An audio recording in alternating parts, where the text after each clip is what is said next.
So it's a great device.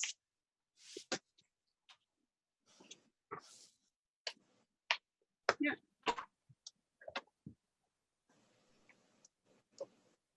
Yeah, I feel actually quite good about all the stuff that I have around for any emergency. Do we have quorum? You do. Okay. So I guess we could get going then. Good morning, everyone. I'm going to put my gallery on so I can see who's here. Yeah. Good. Look at that motley crew.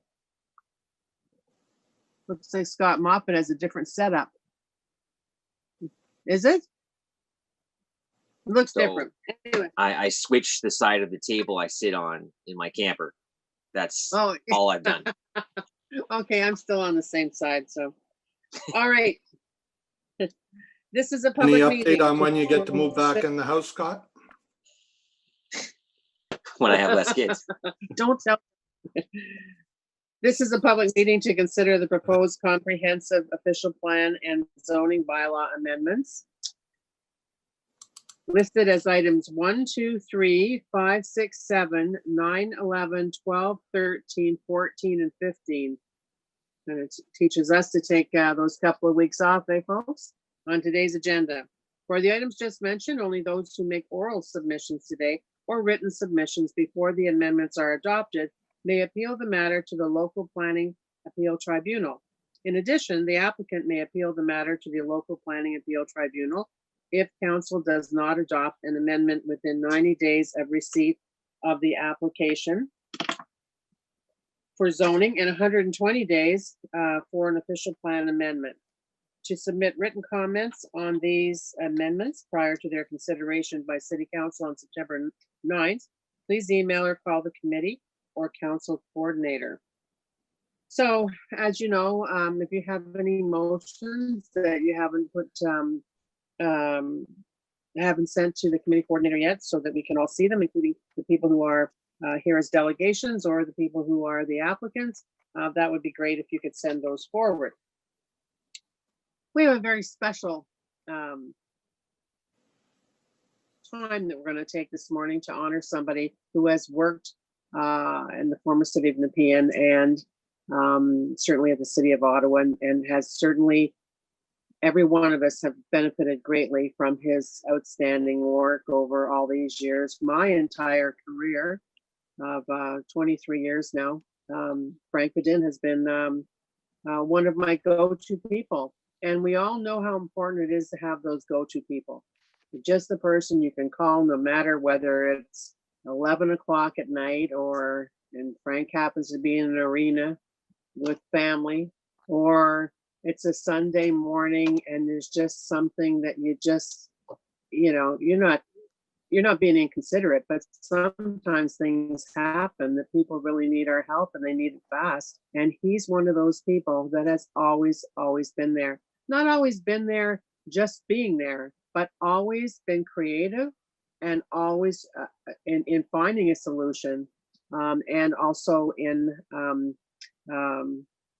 having it, even if it's on the phone, you can tell that he's got a can-do attitude, a smile on his face, in person or on the phone. That's just the kind of guy he is, and we're going to miss him terribly over the last several years. I know that Chair El Shantiri talked at the council meeting about the valuable work that he's done with all of the tornadoes and the flooding that we've had, and that certainly that he's experienced to a great extent in West Carleton, as we have in other areas of the city.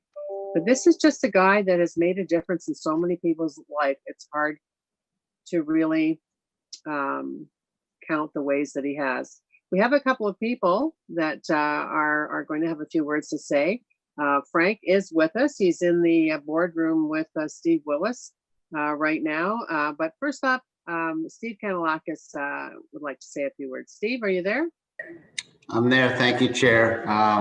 I think, yeah, thank you. I'm back online. I really appreciate this opportunity because, you know, this is, as you said, Frank has been someone that I've known for a very long time. And what I decided to do, I sent Frank a letter earlier in the week to congratulate him on his retirement, and I thought that the letter expresses best my thoughts about Frank and what he's contributed to the city over his long career. So I want to take a minute. It's very short, but I want to take a minute to just read the letter into the record for Frank and acknowledge Frank for his incredible work. And so the letter goes, before your last day this week, I wanted to reach out and express my thanks and gratitude for all your hard work, dedication, leadership, and for the countless contributions you made to the city over the past 2 decades. You are well respected by so many in this organization, not to mention all the stakeholders that you have fostered relationships with throughout your tenure. To me, that speaks volumes about your character, your leadership, and the pride that you carried for your work. During your time as chief building official, you've had your fair share of heavy lifting. Your hands-on approach made a significant difference as we navigated through the unfortunate string of natural disasters that our city faced between 2017 and 2019. And most recently, your team has provided uninterrupted services to the building industry and the public throughout the COVID-19 pandemic emergency response, which we all know was no small feat. I hope you know how valued your contributions are. Over the years, our city has transformed and directly benefited from your experience, your talent, and your knowledge. You've helped shape our growing and developing city as we know it today. You'll be missed, Frank, but I couldn't be happier for you as you embark on the next chapter in your life. Enjoy retirement with your loved ones. It was an absolute pleasure to work alongside you all these years. I couldn't say any more, Dad, to him. I think he's an amazing person. He's going to be sorely missed. But the one thing I will say, what Frank has done is created a very strong team in his department, and we have some very strong people that are going to step in and carry on the culture and the motto of can just get it done that Frank has always had for his whole tenure. So Frank, all the best from me and all your fellow staff. And I see Frank, and if you're looking at your gallery, there he is. He's waving and kind of waving beside Steve. Thanks very much, Steve K. That was it was very good. Now we're going to go to Steve Willis. Steve, I see people behind you. They should come into the room as long as they're the right distance. Thank you, Chair. We are trying to observe social distancing here, but I will say who's in the room with me. So Frank is beside me. I'm really pleased that Frank's wife, Monique, is here to help us celebrate today. And John Buck, our new chief building official, is actually in the hallway behind me. You might see him behind. So we're here to recognize, as well as many parts of our departmental leadership team. I will try to be brief, but I have some really important things to say. And I really appreciate the chair giving me the opportunity to do this. Steve, can you speak to the mic, closer to the mic? Steve, can you speak closer to the mic, please? Thank you, Councillor. I hope this is better. So in my entire career, I have met very few people who treat public service the way Frank does. And his view of public service is incredibly genuine. He believes in providing service. He believes in his role as a public servant, and his integrity and commitment to helping the public is absolutely outstanding. And there's no better proof of that. And Councillor Eglai mentioned this during council, but his experience was exactly the same as mine, is after the tornado hit, and when I ultimately got cell service, because it wasn't immediate, the first person I called was Frank, because that's what I have to do in that situation. And Frank was already in the field, checking people's houses, helping people out, talking to people on a one-on-one basis about what they needed to do. And that is probably one of the most awful things you ever have to do when you have to tell someone to leave their house. That's probably the hardest role a chief building official could ever have. And yet Frank did that with grace and dignity and compassion and empathy. And that to me is the definition of a public servant. Secondly, you know, in my job, when I talk to the industry, like I do, the thing I always hear about Frank is he is incredibly well respected for the fact that he is fair.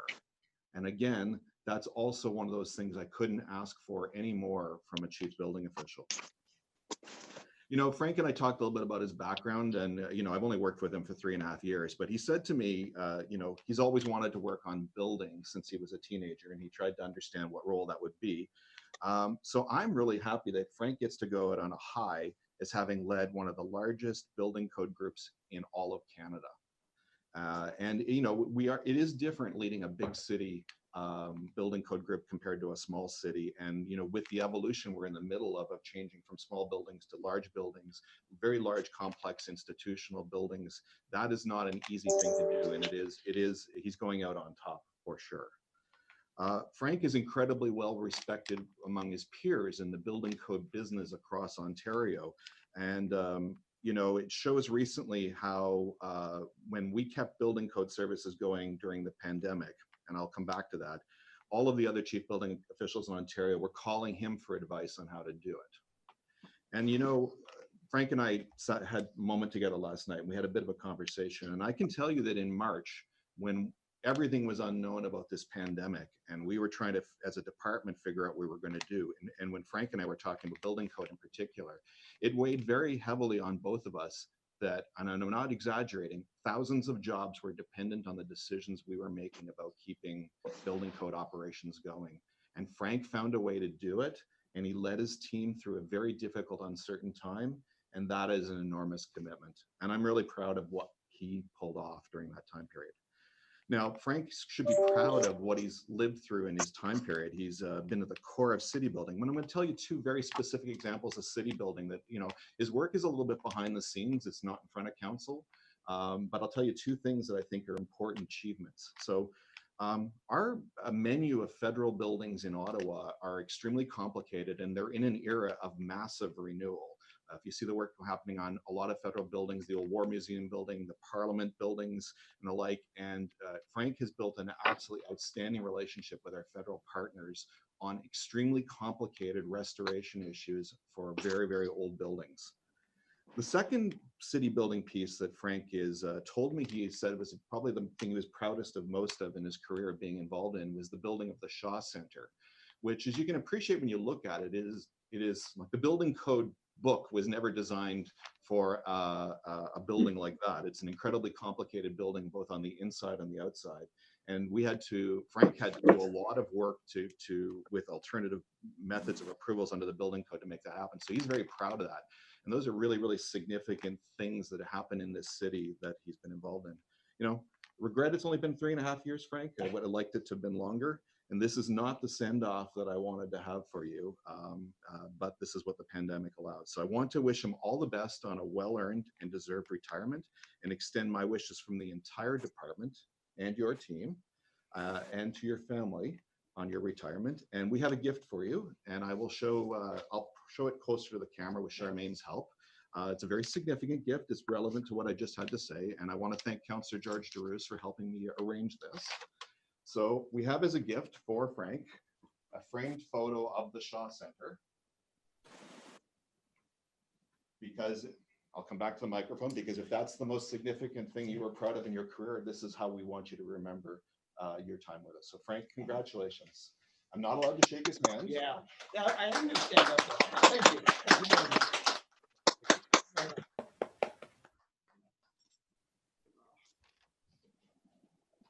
Well, thank you very much for the kind words, Chair Harder. We've been together a long time, and I thank you for that time. It's been a great career with the city. First with the city in Nepean, and obviously with Ottawa for the last 20 years. I've had a lot of really good mentors that have helped me along the way. But I'll be honest, I couldn't have done anything that I could have done here without the support of a lot of people. Committee and councillors, senior management, and all my staff who've been incredible people along the way. I look back and I see all the great people that we've had working with us. More importantly, I take pride in the fact that a lot of those people that are working with us right now, I had a hand in hiring and involved in their career developments as well. So yeah, these are really interesting times coming up for the city right now, and I've enjoyed my time, but I'm looking forward to seeing what the city has to bear in the next few years. It's really a transformational opportunity, and I wish everyone the best, but more importantly, thank you. Thank you ever so much for a career, and it's an honor and a privilege. So, thank you. Thanks, Frank.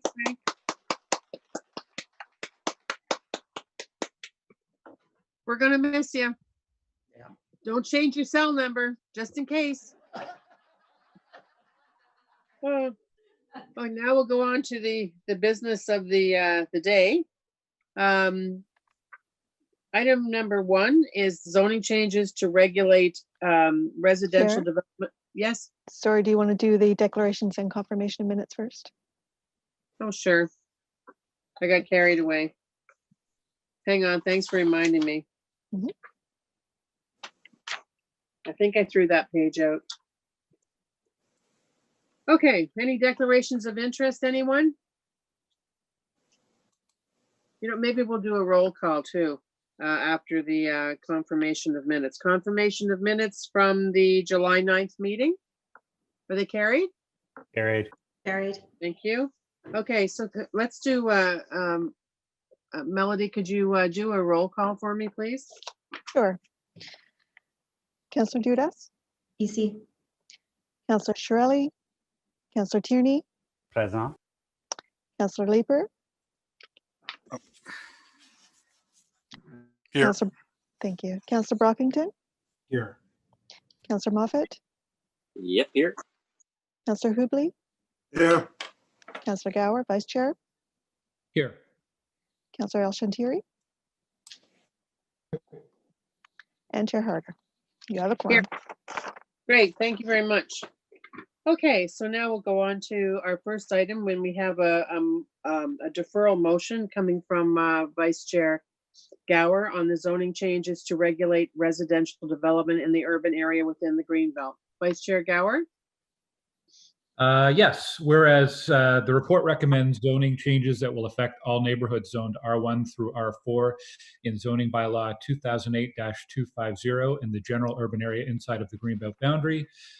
And whereas through discussions with the Greater Ottawa Home Builders Association and the Federation of Community Associations, certain changes to the zoning provisions to further the requirements affecting lands both within and or beyond the mature neighborhood overlay are being proposed. And whereas staff in zoning and intensification have recirculated the revised bylaw and report, therefore be it resolved that Planning Committee approved that the item be deferred to the September 24th, 2020 Planning Committee meeting.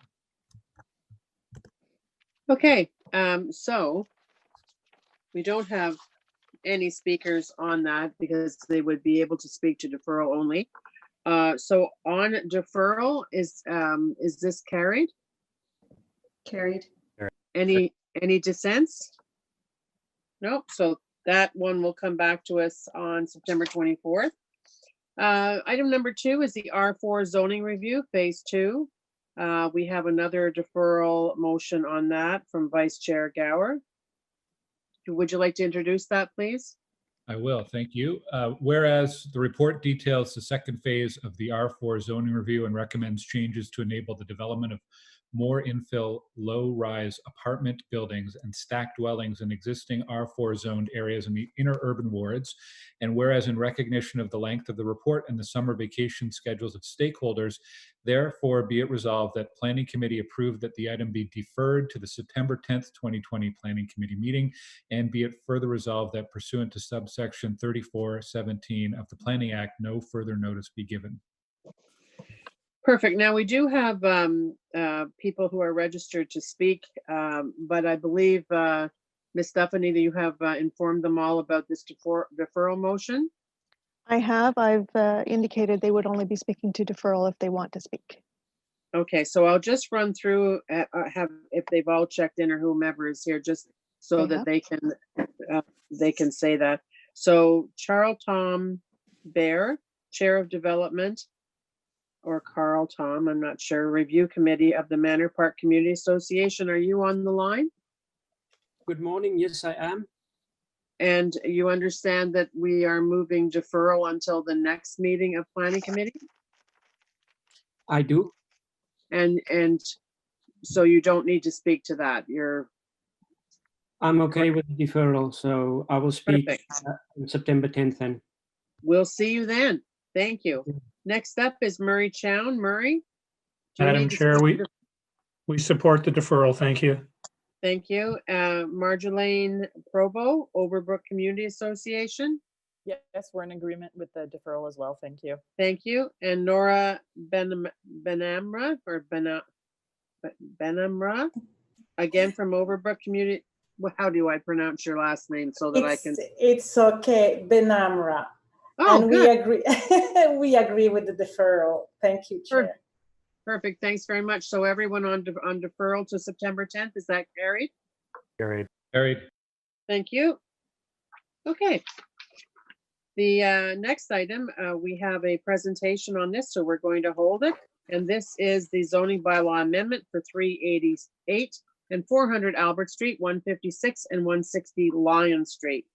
And we do have a speaker here, Emily Rukian, who is here on behalf of the applicant, which is Main and Main.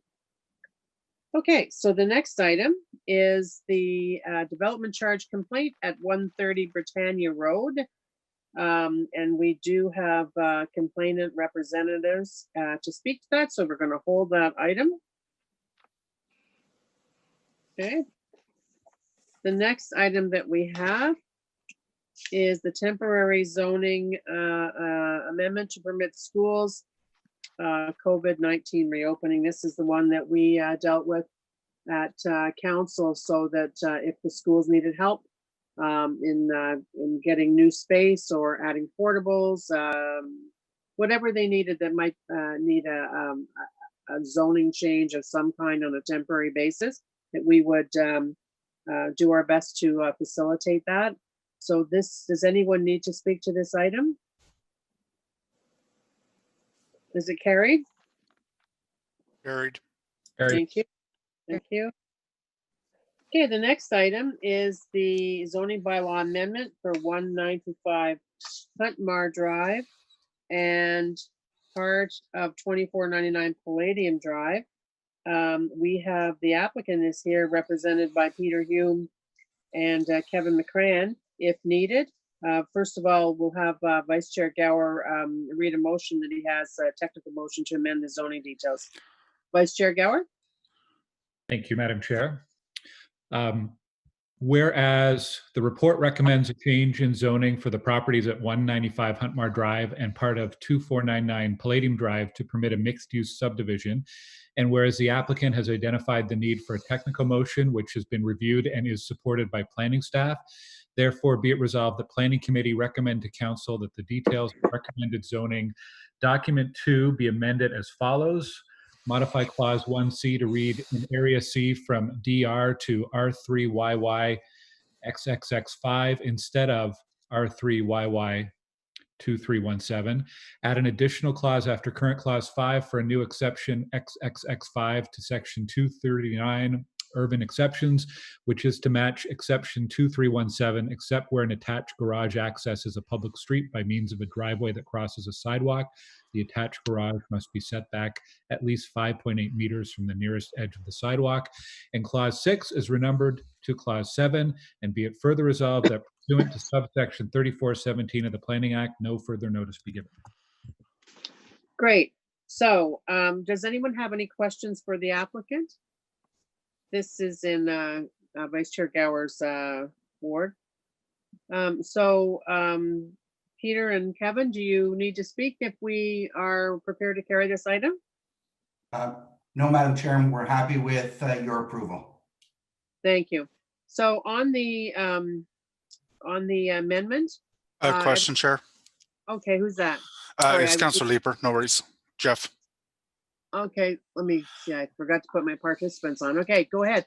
No worries. Just the technical motion that is being introduced, does that have the effect of creating a greater setback from the sidewalk than was previously required, or less of a setback? Stream, are you there? Yes, Madam Chair. So it will be less of a setback.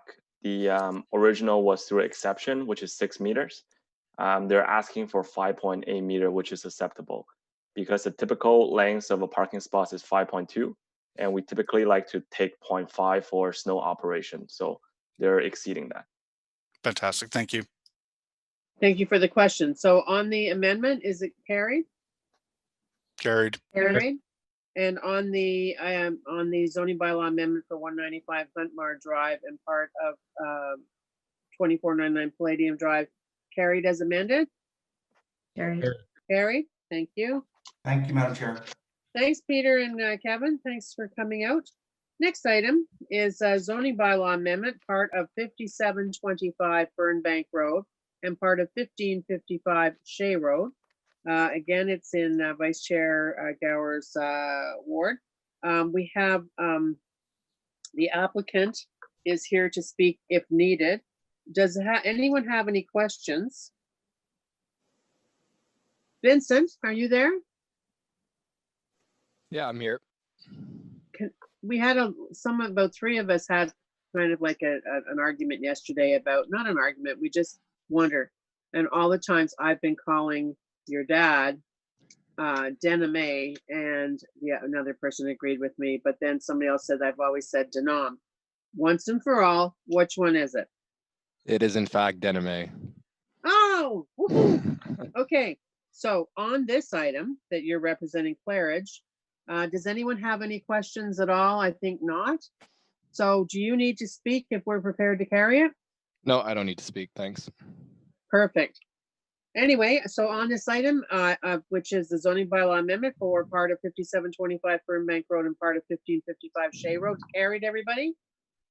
Carried. Thanks very much. Thanks for coming out, Vincent. Thank you. Okay, the next item is front-ending report. This is in Councillor Hughley's area, Eagleson Road and Romina Street, Emerald Meadows Drive. And this, anything, I don't think we have any questions.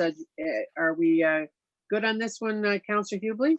I'm great on it. If you don't mind, I'd like to thank VVG for all our work on this. It's really going to help my community a lot. Perfect. That's good to hear. So on the front-ending report for Eagleson Road and Romina Street / Emerald Meadows Drive, is it carried? Carried. Thank you, everybody. Thanks, Alan. Okay, so number 9 is in Councillor Tierney's area, zoning bylaw amendment.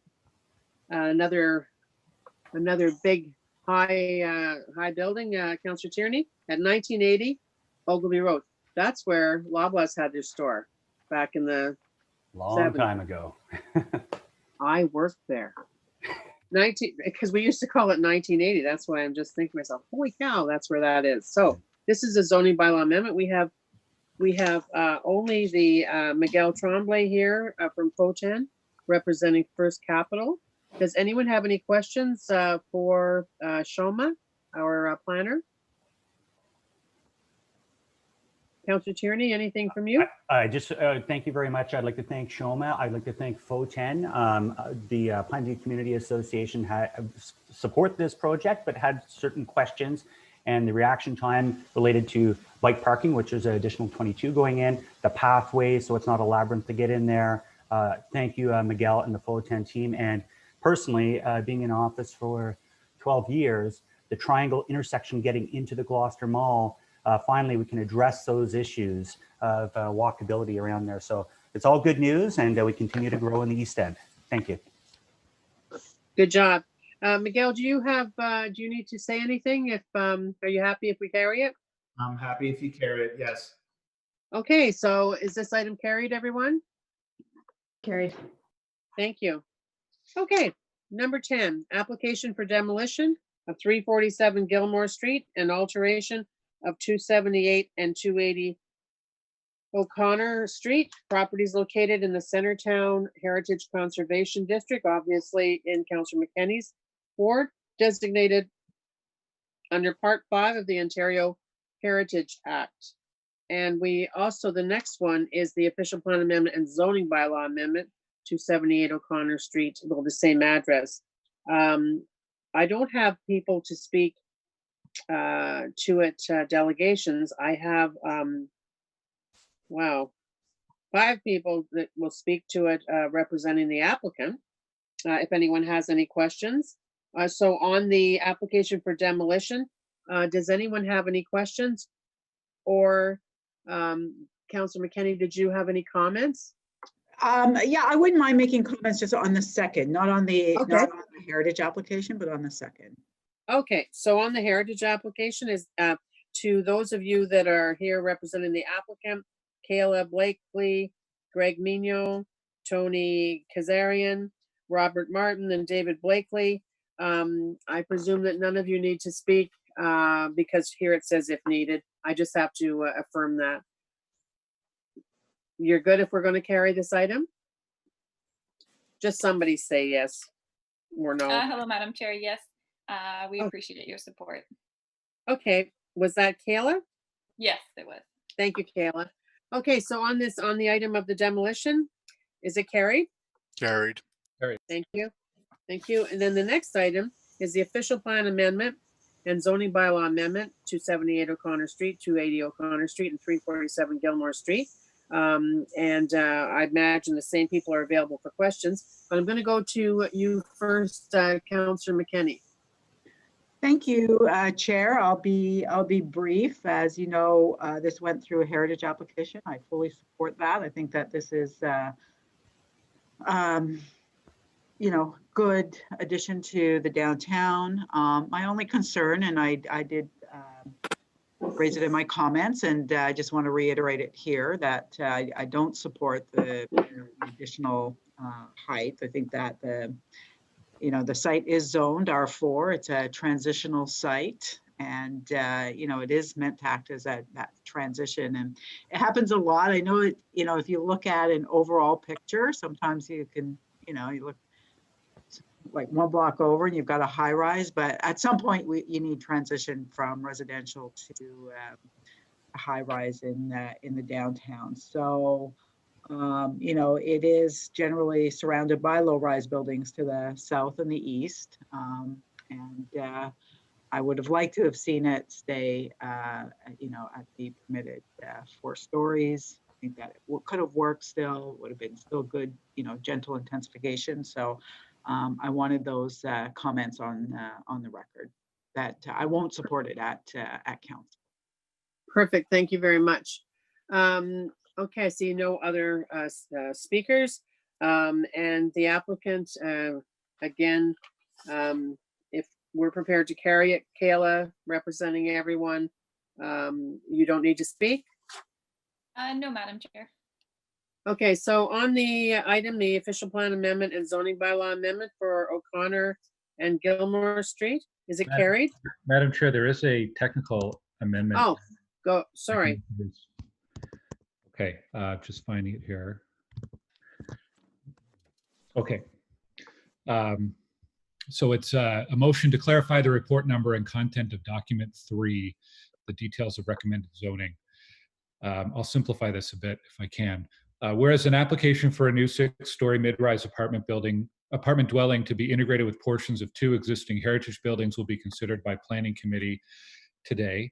And whereas the report, official plan amendment and zoning bylaw amendment 278 O'Connor Street, 280 O'Connor Street, and 347 Gilmore Street proposes an amendment to the permitted building height and performance standards. And whereas the report number and document 3 circulated as part of the public notification differs from the one published on the electronic agenda, the latter being the final version. And whereas out of abundance of clarity, the differences between the 2 documents should be clearly described for a motion. Therefore, be it resolved that Planning Committee recommend to Council to confirm that the report number is ACS 2020 PIE PS 0083, not ACS 2019 PIE PS 0083. And be it further resolved that the following changes were made to 2B in document 3. I won't read these because they are up on the screen. Thank you. And be it further resolved that pursuant to the Planning Act subsection 3417, no further notice be given. Awesome. Okay.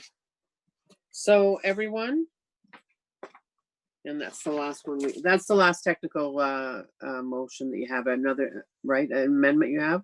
There's one for item 14, the Gloucester Street. Okay. All right. So on the amendment, everyone, is it carried? Carried. Carried. Okay. And on the item as amended, carried? Carried. Carried. Thank you. Thank you. Okay, item number 12, zoning bylaw amendment for 65 Acacia Avenue. And we do have speakers, so we're going to hold this item. And item number 13 is 2070 Scott Street and 328 Winona. And we do have a speaker on that, so we will hold number 13. Number 14 is the zoning bylaw amendment for 339 to 343 Gloucester Street. And we have speakers, delegations on that. So item number 14 is going to be held. Number 15 is 1050 and 1060 Bank Street.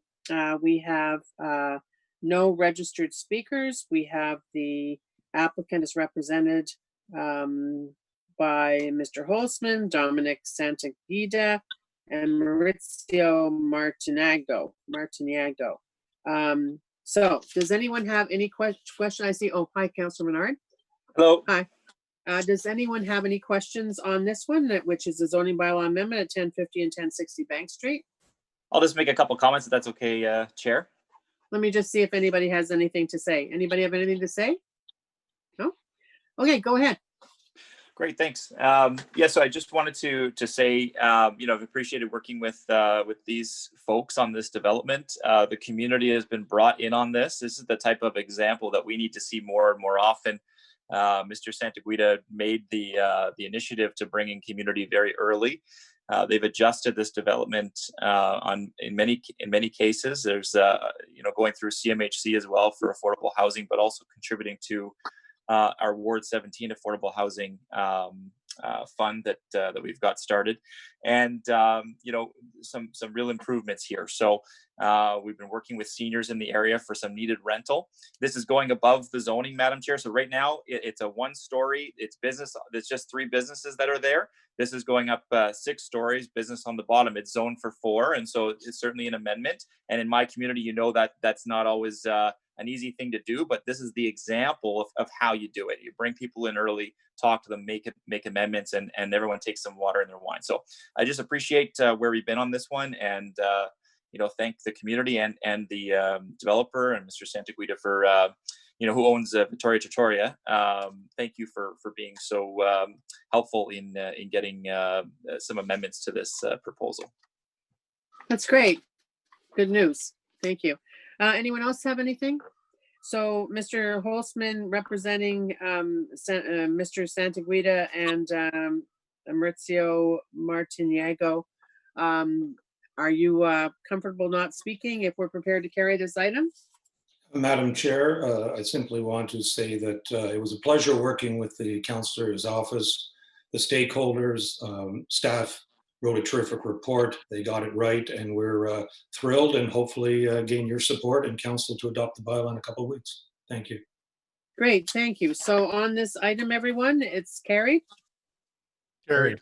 Carried. Thank you. Thanks, everybody. So item number 16 is the treasurer's report on 2019 growth-related revenues. Does anyone want to hold this item? I have one question. Okay, is it a short question? Yes, it is. Is it only Councillor Brockington that wants to hold this? Because I have Gary Baker. Gary, you're here to speak to this? Are you, Gary?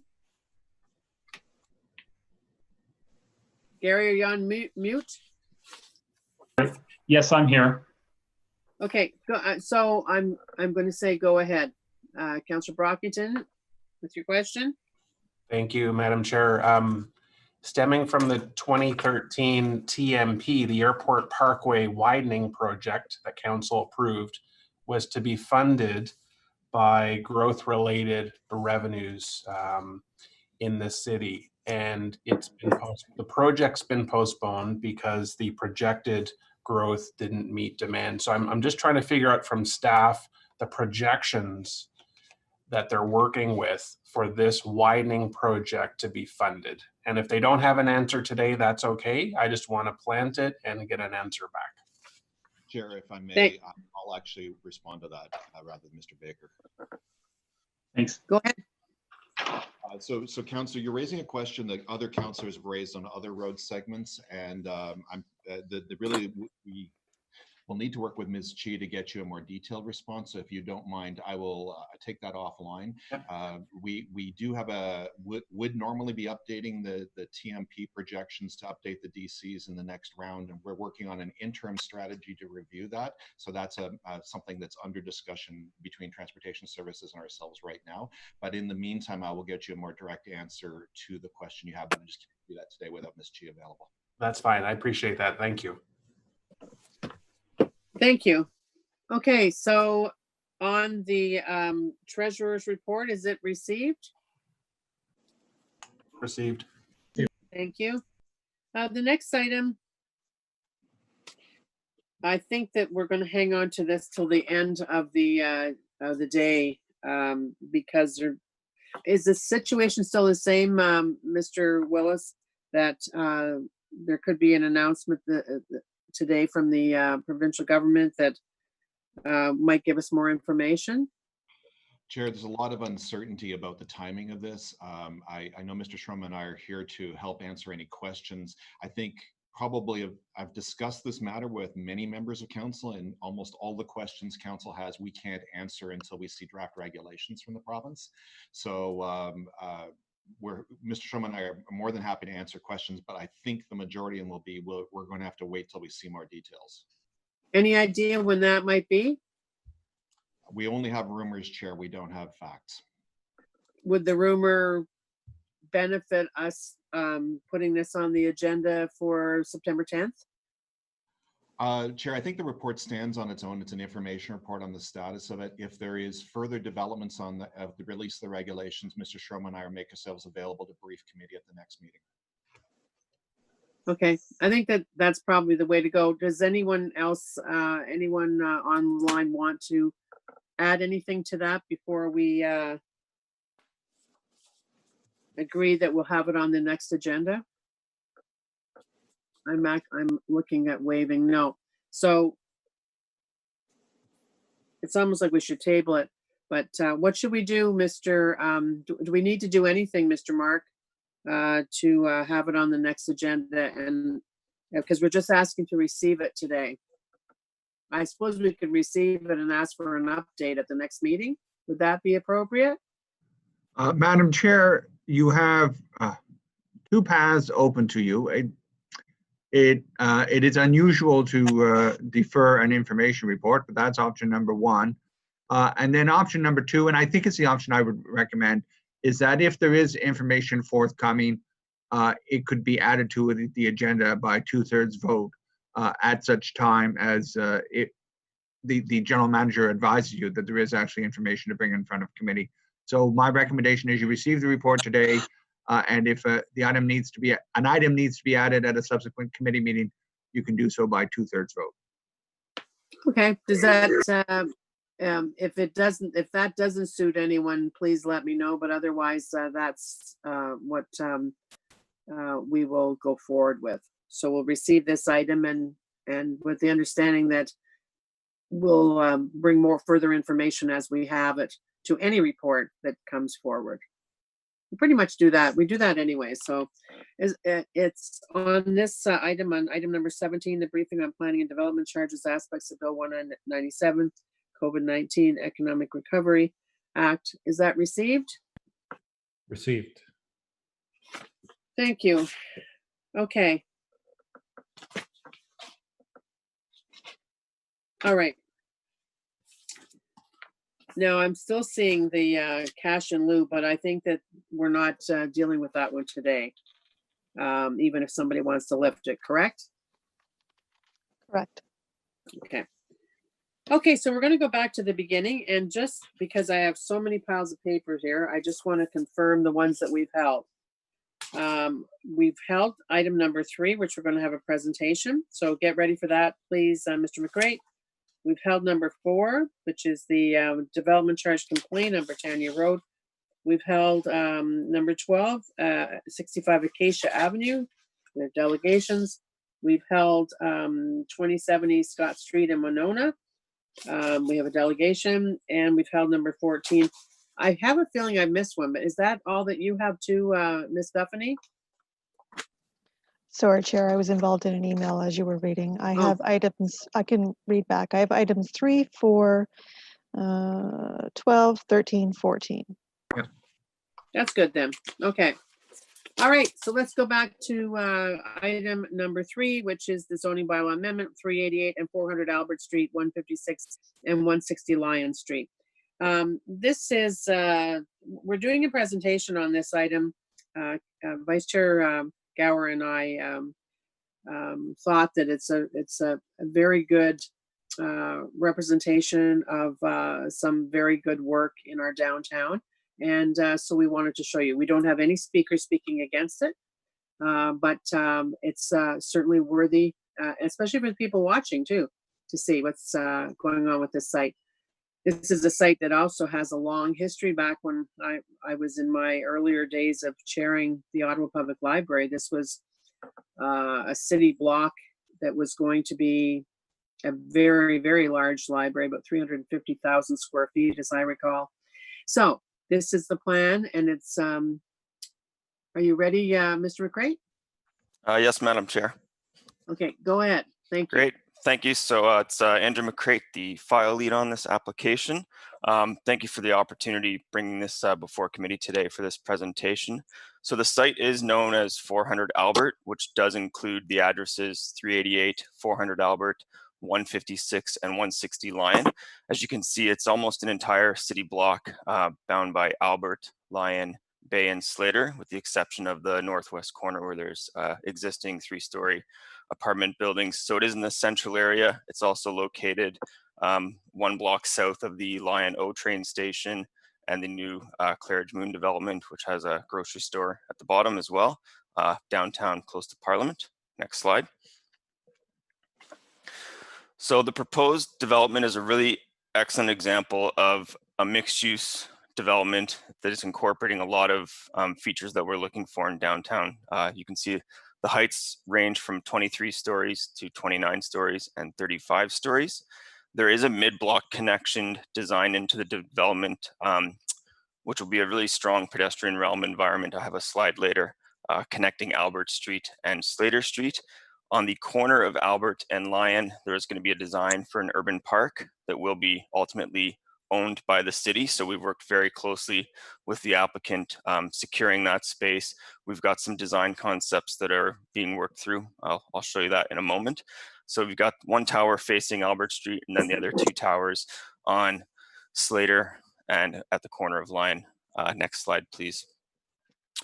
So the development, I just wanted to include this slide. The development is, when you look at the whole development, it is approximately 930 units with 430 parking spaces down below. As mentioned, there is that mid-block connection between Lion and Albert, which it was originally designed to have the delivery trucks drive through that space, come in one side and out the Albert Street. But the new design puts vast majority of the loading activity on Albert Street, where a truck would come in and out just from Albert Street and not interrupt that pedestrian realm experience. Another thing to note on this slide is the garage entrance is on Bay Street, and this was originally an issue with the community. It may still be an issue with the community or concern, but they've done a really good job at redesigning this entrance so that it's recessed and pulled back from the street so that vehicles entering and exiting don't have any conflict with the sidewalk and cycle lane. A vehicle can pull up out of the garage, sit there before entering that infrastructure and have clear sight lines before going into Bay Street. So really good design aspect there. And then you see the really great opportunity for ground floor and second floor retail here. And if the applicant speaks, I'll get them to confirm the uses, but there's a really good synergy happening here with the Moon development across the street, delivering a grocery store into this neighborhood, and then this development delivering other great community serving uses through those retail spaces. And then you see the park there again at the corner of Albert and Slater. Next slide, please. The architecture and design on this development is quite remarkable. It was very well received by the planning department and received really strong support from our urban design review panel as well. It's a really unique design that incorporates curvilinear designs, as looking like the building kind of moving through the sky. Really strong materials. You can see at the podium level that there's a range of different heights and setbacks, and the building kind of cascades with a bunch of terraces as it gets higher. So a really unique design. The two images here are the facades you're seeing from the Albert slide, and I'll go to the next slide, please. And then these are the images of the building from the Slater side. The top left corner is the architecture you see from Slater and Lyon, and then the other image on the right is the Slater elevations. So really strong architecture. It's a really unique and different look for Ottawa, and I think it's a great example of the type of quality we're looking in our downtown core as well as in our design priority areas. Next slide, please. This is a rendering image of that mid-block connection. So it's looking from the Slater slide. Things to note is that this space is going to be flanked by the retail uses. So again, some good opportunity and synergy to animate that space, make it a really strong pedestrian realm.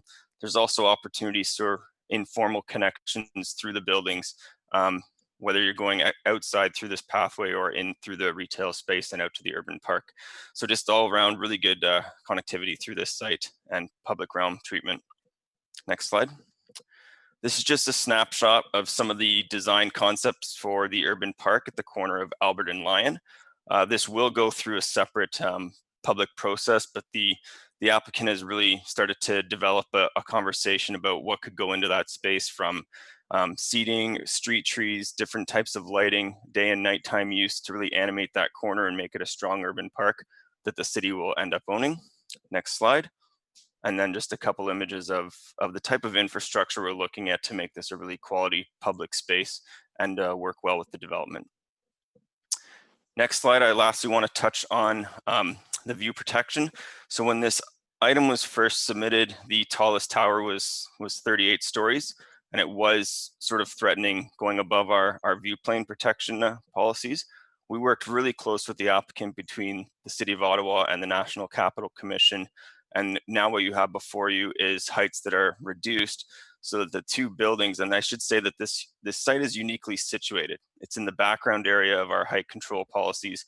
It's not part of the specific height limits where there's a prescribed number. So you have to meet the intent and purpose of fitting within the skyline, not altering that impact, not having impact on our symbolic features like Parliament Hill. And you can see in the two images where the blue buildings fit and situate themselves within that existing skyline. So it's going to work very well. And like I said, the site's uniquely situated, but this type of thing would be really, really difficult to replicate. So there's no concern here about a precedent setting of having those heights. And it works well, and we did good work between the City of Ottawa and NCC. So Madam Chair, at the end of the day, I think it speaks volumes that a development of this nature, not having anyone come out from the public in opposition, is a really strong point, and we look forward to the site plan process on this one. Thank you. Thank you very much, and I think you're on holiday, so thank you for coming in on your holiday to showcase this application. It's it really is distinctive, and you know, it reminds me of, I know when we looked at putting the library at that location, it was thinking about the renaissance of that part of the downtown. Certainly the downtown over these years, probably 12 years now, at least since that time, has changed a lot. But still, what this will do to that part of the downtown is significant. And I'm sure Councillor McKenney, would you like to comment on how excited you are about trees and parking and not parking, park, sorry. That would be. But I looked at it and I just thought, and so did Vice Chair Gower, that really it's something that is quite special. Thank you, Andrew. I'm just going to have a look at. Thank you, Madam Chair. I do have Jeff Leeper, Councillor Leeper. Thanks. And the architecture looks great. I'm quite jealous as Scott Street evolves a little more blandly. I'd love to see, you know, this sort of design, not just in the downtown core. But what is staff's commitment to ensuring that we achieve that quality architecture that we're being shown in these renderings? The icon, at Dow's Lake was going to be a more distinctive building. It is less so in its final form. How committed are you to making sure that the building looks like the rendering when it's finally constructed?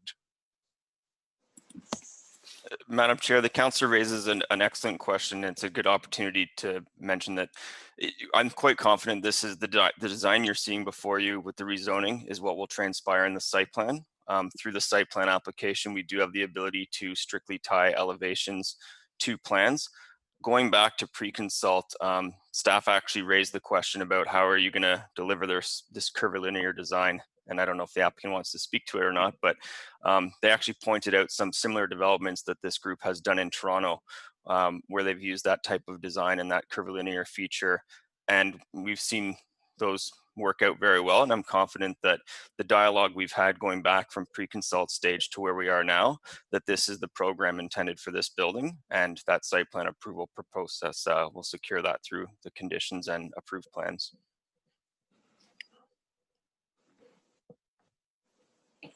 Councillor Leeper? I absolutely would be interested in hearing from the developer on that front, because our ability to regulate architecture is somewhat limited. I know we have some tools through site plan, but it is one of the justifications for the much greater height than previous zonings might have allowed is great design, and we're making a really important effort in that in our new official plan. Great public realm, great design as part of the 5 big moves that we're making, and I would be interested in hearing what the developer's commitment is to making sure that the architecture turns out to be as really attractive as what they're showing. Okay. Emily, are you available to speak to that question? Emily Rookian? Good morning, Madam Chair. I am. Hi, I'm Emily Rookian. I am the Director of Development for Main and Main. Thank you, Andrew, for giving such a great overview of the of our development. To jump right into Councillor Leeper's point, I just want to highlight one of the holding provisions that city staff is recommending through our zoning bylaw, and I'll read it specifically. It states that the approved elevations confirming the curvilinear design of the concept buildings and a series of setbacks and stepbacks above the podium. So just to echo Andrew's point, we as a developer are extremely committed to building the towers that you see in front of you. We've done, before we embarked on the zoning bylaw amendment, we spent a lot of time with our architect to ensure we could build exactly what you're seeing. And I do know a lot of developers, can show a pretty picture, but haven't done a lot of the background work. And I can assure everybody, all council, that we are certainly have done the background work and are committed to building the building that you're seeing, and the holding provision further encumbers us to do so. So that should provide, I hope, the clarity that you're looking for, Councillor Weaver. Okay, and I am encouraged to hear that you're basing this on solid financials. Have you seen anything change in the materials costs and construction costs through the pandemic that change your financial picture with respect to achieving this architecture? Not anything that would dissuade us from continuing down the path of building these buildings to a high architectural standard. Okay. Chair, thank you. Thank you, Emily. Thanks very much, Councillor Leeper. Councillor Moffat?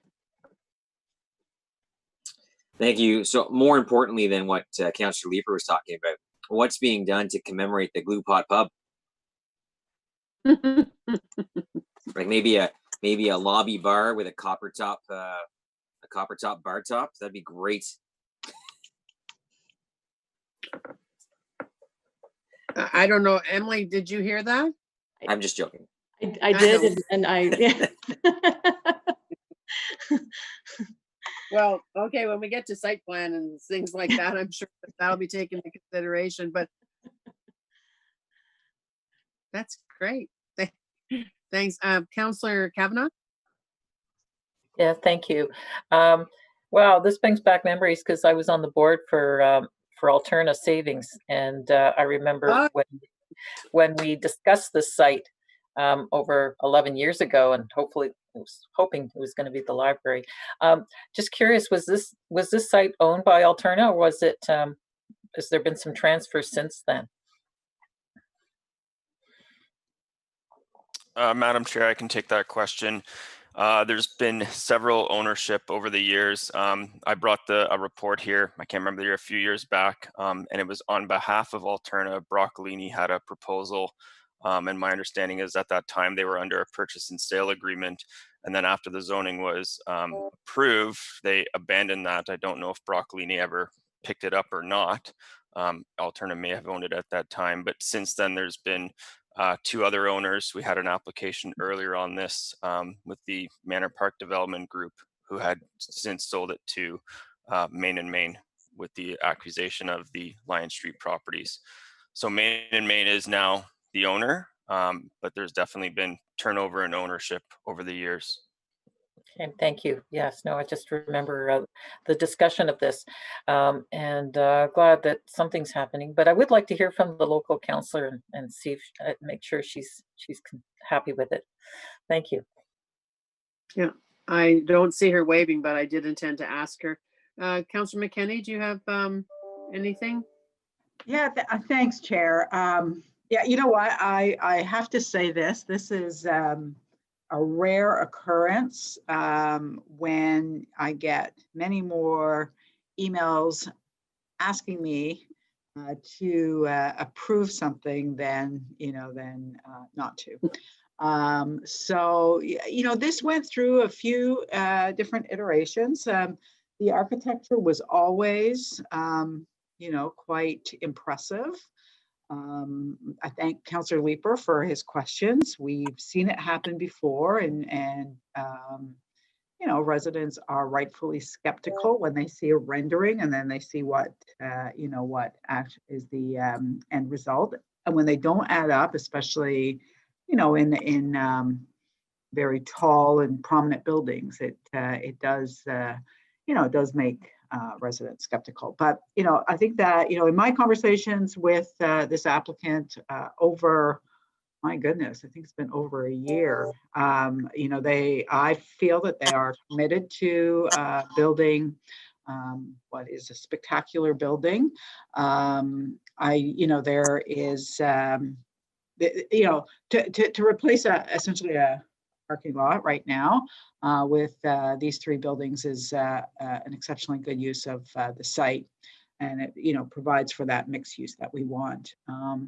The only asterisk that I keep in the back of my mind is I know there are synergies with Claridge Moon, and Claridge Moon has committed to a grocery store. This is a serious food desert. We're putting more people in. I know that we can't compel grocers, and numbers will bring in grocery stores, new residents and new greater population. But the one asterisk, and it's something that residents in the surrounding neighborhood have asked me, if Claridge Moon doesn't, what does that mean? Is there some ability to locate a grocer here? So I think that given the food desert that we're dealing with, that is a legitimate concern. Continue to watch for that. To date, Claridge Moon is still committed to bringing in a grocer, but no, this is an example of good development. It is intense. It is what's needed. It's what's needed, like you said, Chair. This part of the downtown is evolving. Those folks in 151 Bay, I remember having a meeting with them 3 years ago because I said, you know what, you're going to be under so much pressure in the next few years. We just knew when LRT opened that whole area was going to be under this type of pressure. So thank you to the applicants. Thank you to all residents who took a lot of time to come out to open houses. and make the comments that they did, I think that we landed in a very good place. That's so good to hear you say that. It really is. I mean, that's why we have that's why we're having a presentation today. Often, you know, interest is what drives the presentation, you know, in delegations that sign up on that, but not always. But in this case, it just shows what can happen. And it's so different, I think, than what we've seen. It's big city style. It really is, but in a really good way. You know, I mean, I know you've been to Chicago, okay? It's got that kind of an ambiance. And I love the fact that there's green space. That's important to you. And I mean, I know that you struggle to get it wherever you can. This is going to be good. So thank you. Thank you, everyone. Emily, did you need to speak if we're prepared to carry this item? Thank you, Madam Chair. No, I'm satisfied with the motion and just wanted to thank Councillor McKenney's office and planning staff, as well as what Councillor McKenney just mentioned, the very engaged community members who have come out in support and collaborate with us to get us to this point. So excited to see this development forward. Thank you very much. So everyone, on the zoning bylaw amendment for 388 and 400 Albert Street, 156 and 160 Lion Street, is it carried? Carried. Oh, wait a minute. I don't have a technical thing to do, right? Councillor Gower, Vice Chair Gower? I don't think so. Good, because I saw your eyes and I thought, oh my God, I missed it, but I didn't. All right. So it's carried. Thanks very much. So the next one that is held is the development charge complaint at 130 Britannia Road. We have Richard Ash here to from staff, but we have three speakers who are the complainant representatives. Wendy Burnham. Wendy, are you here? I am. Go ahead. You have 5 minutes. Thank you. Good morning. This issue is purely a legal issue. How to interpret the words of Section 9 of the Development Charges Bylaw. I'm a retired lawyer and the complainant, Reese Hill, is my son. I practiced tax litigation in the Department of Justice for 25 years and was one of only a handful of lawyers who were permitted to argue before the Supreme Court of Canada, and I had many cases there. Statutory interpretation was a big part of what I did, and this case is 100% statutory interpretation. Our full written argument is document 2 of the report. Our view is that the city made 2 mistakes. First, it did not interpret subsection 9(1) of the bylaw correctly, with the result that both severed lots became eligible for 1 credit, and I'll deal with that issue. Second, it then applied a first-come, first-served test to deny the credit to the complainant, a test that is unlawful because it is not set out in the bylaws the province requires, and Reese will be dealing with that issue. Turning to the subsection 9(1) issue. Issuing a building permit triggers the requirement to pay a development charge. Development charges on residential development are intended to reflect the added cost to the city of an increase in dwelling units. A credit is available in redevelopment situations under subsection 9(1) of the bylaw to ensure that it is only the net increase on any particular site that is subject to the charge. 9(1) sets out the test to determine whether that site is eligible for a credit. And 9(1) should be on your screen there. Where residential development occurs on a site which involved the demolition of a previously existing building, a credit will be provided against the development charge so that only the net increase in residential use dwelling units is charged. The test is whether the site involved the demolition of a previously existing building. This should be an easy matter. An applicant supplies the city with a site plan. The city needs only to ask whether a building was demolished on that site in the last 5 years. So let's apply that question to the 2 Britannia Road sites. On your screen is the survey that shows the two lots. The complainant's lot is 130 on the right, with the house that was demolished outlined by city staff in yellow. And lot 136, a vacant lot, is on the left. Was there a building demolished on site 136? No, there was no building on that site, and as far as we know, never had been, so it doesn't meet the test. Was there a building demolished on site 130? Yes, there was a bungalow on that site that was demolished in 2016. It does meet the test. Had the city asked that question, it would have been clear that the credit belongs to site 130. One house was demolished and one house to be built. No increase in dwelling units. Precisely the situation the 9-1 credit was designed for. The city's approach failed to focus on the site as 9-1 directs and instead focused on the parent parcel. It is irrelevant that at the time of demolition there was only one parcel. What matters is whether the demolition was on the site where the development is occurring. And even if the city were right and 9-1 applied to the parcel, then both lots would be eligible for the credit.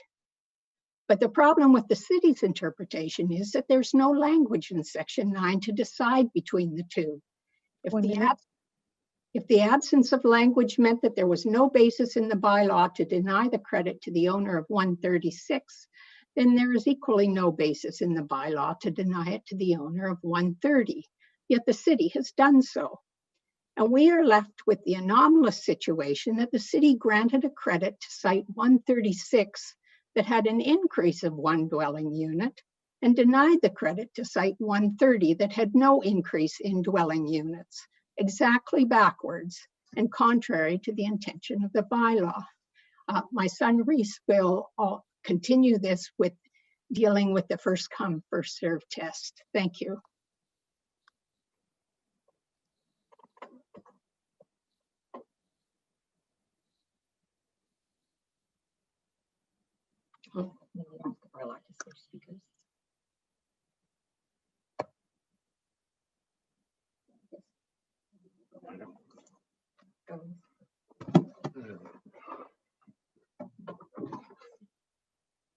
All right, good morning, everyone. So thank you for hearing us out this morning. I'll continue where Wendy left off. So the city denied a credit to 130 Britannia on the basis that the credit is provided to the first building permit issued. That is, it applied a first come, first served test to deny eligibility for the credit. To use such a rule is improper and unlawful. The Provincial Development Charges Act clearly specifies in Section 5 and 6 that a municipality must develop rules to determine if a development charge is payable in any particular case and to determine the amount of the charge. It must set out these rules in a bylaw. So where do we find language in the bylaw to support a first come, first served test? We don't. There is no such rule in our bylaws to support a first come, first served test. Eligibility is determined under Section 9(1) of the bylaws. When I asked city staff why I was being denied the credit, they told me that it was policy to provide the credit to the first building permit issued. I asked more than once for a copy of this policy, and they were unable to provide it to me and eventually told me that this policy isn't even written down. In any case, calling it policy does not make it a lawful use of power. The city has been aware of our position for over 2 months now, and I have asked Mr. Mark for an explanation as to why they consider it acceptable to deny the credit to 130 on the basis of the first come, first served rule. To date, no explanation has been forthcoming, nor have they even attempted to answer this question in the report before you. The city needs to speak up and provide a justification for using a rule that is not authorized by the bylaw. It is not only not authorized by the bylaw, but it's also inconsistent with the Development Charges Act. The Act requires that the bylaw provides certainty. The rules as to whether a development charge is payable and the amount payable must apply in any particular case. A resident should be able to go to the bylaw and determine the amount of the development charge payable on his or her prospective site. With the first come, first served rule, there can be no such certainty. With this rule, the value of the property can vary depending on the actions of a third party, who gets to the counter first with their building permit application. In addition, a first come, first served rule is bad from a policy and a practical point of view. The value of a piece of property is influenced directly by the availability of a development credit. For two identical properties, if one were to have a credit and one not, the one with the credit would be worth more. For someone purchasing a property, it's important to know and understand how these credits are applied. That information is required to be set out in the bylaws and not in unwritten, unofficial back office policies at City Hall. How are residents of this city possibly supposed to establish a value if it's so uncertain? I'm a mortgage broker by day, and I have many clients looking to purchase property and build homes on them. For the majority of these clients, budgeting for their new home is a critical step in the process to determine if they are in fact financially capable of making this large financial decision. The uncertainty of a first come, first served unwritten rule would send many of these people over the top and into bankruptcy should their neighbor get their building permit first. How is anyone supposed to make sound financial decisions if the city itself isn't following its own bylaws? Nobody's budget should be affected by $30,000 by the actions of their neighbor. According to the city, under 9.1, the credit belongs to the mother parcel. How would this interpretation apply if there was a severance into 5 or 10 or 100 lots? Is every single lot there eligible for the development credit? 1 minute. I was hoping that the city's report to this very committee would shed some light on how they justify their position and their use of the first come, first served policy to deny me the credit. The report simply glosses over the issue by saying that it was and is the position of staff that the credit must be provided in respect of the first building permit issued subsequent to the demolition. I would kindly ask that you request the staff for their justification, and if they aren't able to justify their position within the confines of the bylaw, as is required by the Provincial Development Charges Act, that you allow my appeal. Thanks very much. Thank you. Thank you very much. Crystal? Yes. Hi, everyone. Welcome. Thank you. I'm Crystal Cochran. I am Reese Hill's wife and co-owner of 130 Britannia. So Wendy and Reese unpacked the legal arguments for our right to the development credit under Section 9 and how it cannot be denied by a city policy that is not contained in the bylaw. And Reese brought to your attention how the city policy creates uncertainty and tension among neighbors. Now, I'd like to speak to our experience navigating city services. You might wonder, why is that important? Well, as residents, it was that experience that led us to unknowingly acquire a $30,000 development charge, and subsequently what felt like fumbling in the dark to come before you today. I'm hoping that by sharing this experience with you as direct representatives of our community, that this kind of deliberation will prompt new insights and perhaps test assumptions about how the city implements its policies. Oddly enough, policy planning and stakeholder engagement are part of my job as a software manager. So you can imagine then how when Reese and I first looked at purchasing 130 Britannia and were informed by the seller herself of the $30,000 credit, I was not the type to simply take her word for it, and neither was Reese. I'll pause here to let you know that the seller was the owner of both lots at the time, and it was also her firm understanding that the credit belonged solely to the lot we were purchasing. And she, in fact, used that as part of her real estate negotiations with us. So Reese called the city and spoke with a building department official. At first, she told us the credit would belong to the first dwelling that was built on either lot. When Reese asked, how is this possible if the lots had separate owners and the demolished building was only on our site, she said, "You're right. That doesn't make sense. Let me consult with my colleagues and I'll get back to you." When she called us back, it was to let us know that she and her colleagues all agreed that the policy was for the credit to follow the land that accompanied the demolished building.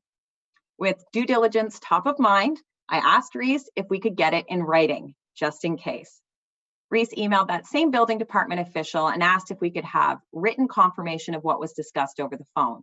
She replied to the email that it was of hers and her colleague's opinion that we were correct in our understanding of the development credit, and this was consistent with the bylaw. Our mistake was thinking that would be sufficient. So fast forward past the purchase of our site to a point where I'm 8 months pregnant with our second child, and I happily announced to Reese that we've saved $15,000 for my upcoming maternity leave. This safety net of savings was to help Reese and I while we built our new home and I wasn't bringing in my regular income. That sense of accomplishment was so short-lived when just a few days later, we discovered that the city expected us to pay a $30,000 charge we had not budgeted for. We were devastated. Not only was our savings for maternity leave gone, but now we would be in debt. I can't tell you the stress that caused me during the last part of my pregnancy. And still now with a 2-month-old baby waiting for me as I speak with you. Every night I lay in bed wondering how this could happen to two people who were doing their absolute best to be prepared on all fronts. A city organization cannot carry out a policy if the direction is not clear. The direction is not clear if it's not thoroughly outlined in writing so everyone understands the rules of the game. These rules are required by the provincial legislation to be set out clearly and in their entirety in the bylaws. Even though the city's position about the development charge was disheartening, to say the least, we remained optimistic that we could resolve the issue without exhausting formal proceedings with the city, such as we're doing right now. However, it became clear to us that the city was not prepared to listen to our legal argument, and so we find ourselves before you, the planning committee, arguing law. Even after we filed our complaint with the clerk, we requested a second set of eyes to review the city's legal position, but we did not receive a response. If you can put yourself in what would have been my shoes for a moment, juggling my work, my 1-year-old, my pregnancy, and a looming $30,000 charge of money that we don't have, maybe then you can understand how I'm feeling frustrated and I'm feeling dismissed. We have pressed hard to get here, to have a chance to come before you with our case. And it was difficult to uncover how and who we should be escalating matters to, and what to even expect from a city council meeting. And I'm sorry to say that I feel the average citizen would be destitute trying to navigate this on their own. Not everyone has a lawyer in the family. We're asking you today to please return the development charge levied against us, not only based on the clear legal grounds that we've presented, but also on the compelling moral grounds. Thank you. Thank you. Thank you, Crystal. Crystal, have you, the email that you talked about, have you submitted that as part of your conversations with the city? No, we did not submit that. Okay, so it was a pretty short email chain. But if you have it, I think it's important. Okay. And if it says what you said that it said, I think that I'd be happy to delay today until Mr. Mark can have a look at it. So do you have that? We do have that. Sorry, I'm looking to Wendy as our do anything without Wendy. Yeah. So it's Reese here. So I have the email, but the problem with the email is that it just reviews what we had a conversation on the phone, and it doesn't actually say what the city's position on it is. It just says that our conversation that we had over the phone is accurate. Okay, so I still think that you should submit that. There's probably, you know, I'm hearing from some various people on that are texting me on the planning committee. So I'm going to go. We do have a few speakers, so I guess all three of you are in the same room, and you're part of the same bubble. Yes, all right, we are part of the same bubble. Because just hang on, and there may be some questions for you. All right, Councillor Kavanaugh. Yes, thank you. And I'm sorry to hear about this experience. And when I heard about it coming to planning committee, I called up Mr. Mark to explain it to me because I didn't understand what had happened. frankly, it's for a layperson, it's very confusing about how this proceeded. It seems like what happened is that it's not typical because there was because of the way the ownership went, and I had to get him to explain it to me a couple of times because it just I couldn't understand how it evolved, and it seems like that either there was a lack of information given to explain it, or that permits didn't, things didn't happen in the timing that you thought they would. But I feel like it's a bit of a misconstrued, and I think that this deserves a little more time, and that we need to look at this again because it's unusual in the sense that it was one parcel with one owner and then divided up with two purchasers. And in typical sense, it's usually one developer who divides up a property, and so this doesn't come up. But because of the way it was purchased, it did come up, and only one got the credit and not the other. So I think we need to look at this, especially if we're going to do more infill. So I would suggest to the committee that they consider looking at this again, because this could come up in future situations as we do more infill. Thank you.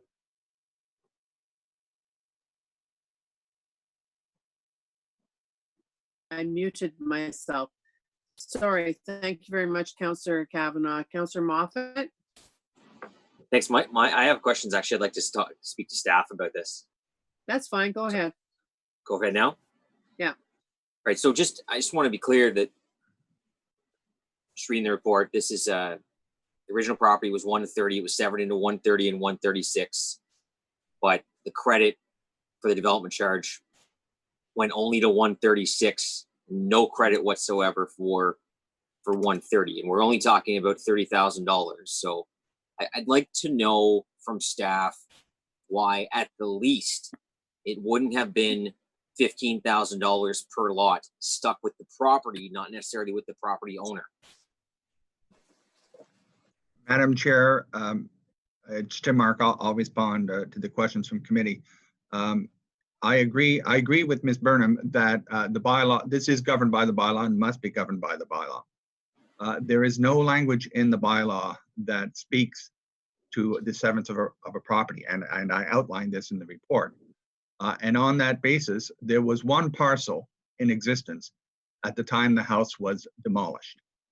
It was after the house was demolished that the parcel was split into two. When the owner of 136 came to the city for a request for a building permit, because the bylaw governs, and because there was no language in the bylaw to deny that person the credit, the credit had to be extended to that person, because that is what results from the language of the bylaw. There was only one credit, and therefore it came to the first one who asked for it, which was the owner of 136. There's no provision in the bylaw that would divide the credit, Madam Chair. So when the credit was considered and permitted for 136, was any consideration given to 130? It would not have been, because the language of the bylaw provides for a credit for a dwelling unit on the parcel in question. The parcel in question was both parts 1 and part 2 in the drawing that Ms. Burnham put before you at the time the house was demolished. Would staff have been aware that there was another lot for development that was going to get 0 credit as a result of this decision? I can, and my expectation is yes, but I truthfully don't know. So from your perspective, staff had no authority to be able to split the credit or provide the credit to both properties in any sort of calculation? That's correct, Madam Chair. We have that authority, correct? Committee has the authority to make a decision. Yeah. So I mean, obviously, the credit was $30,000.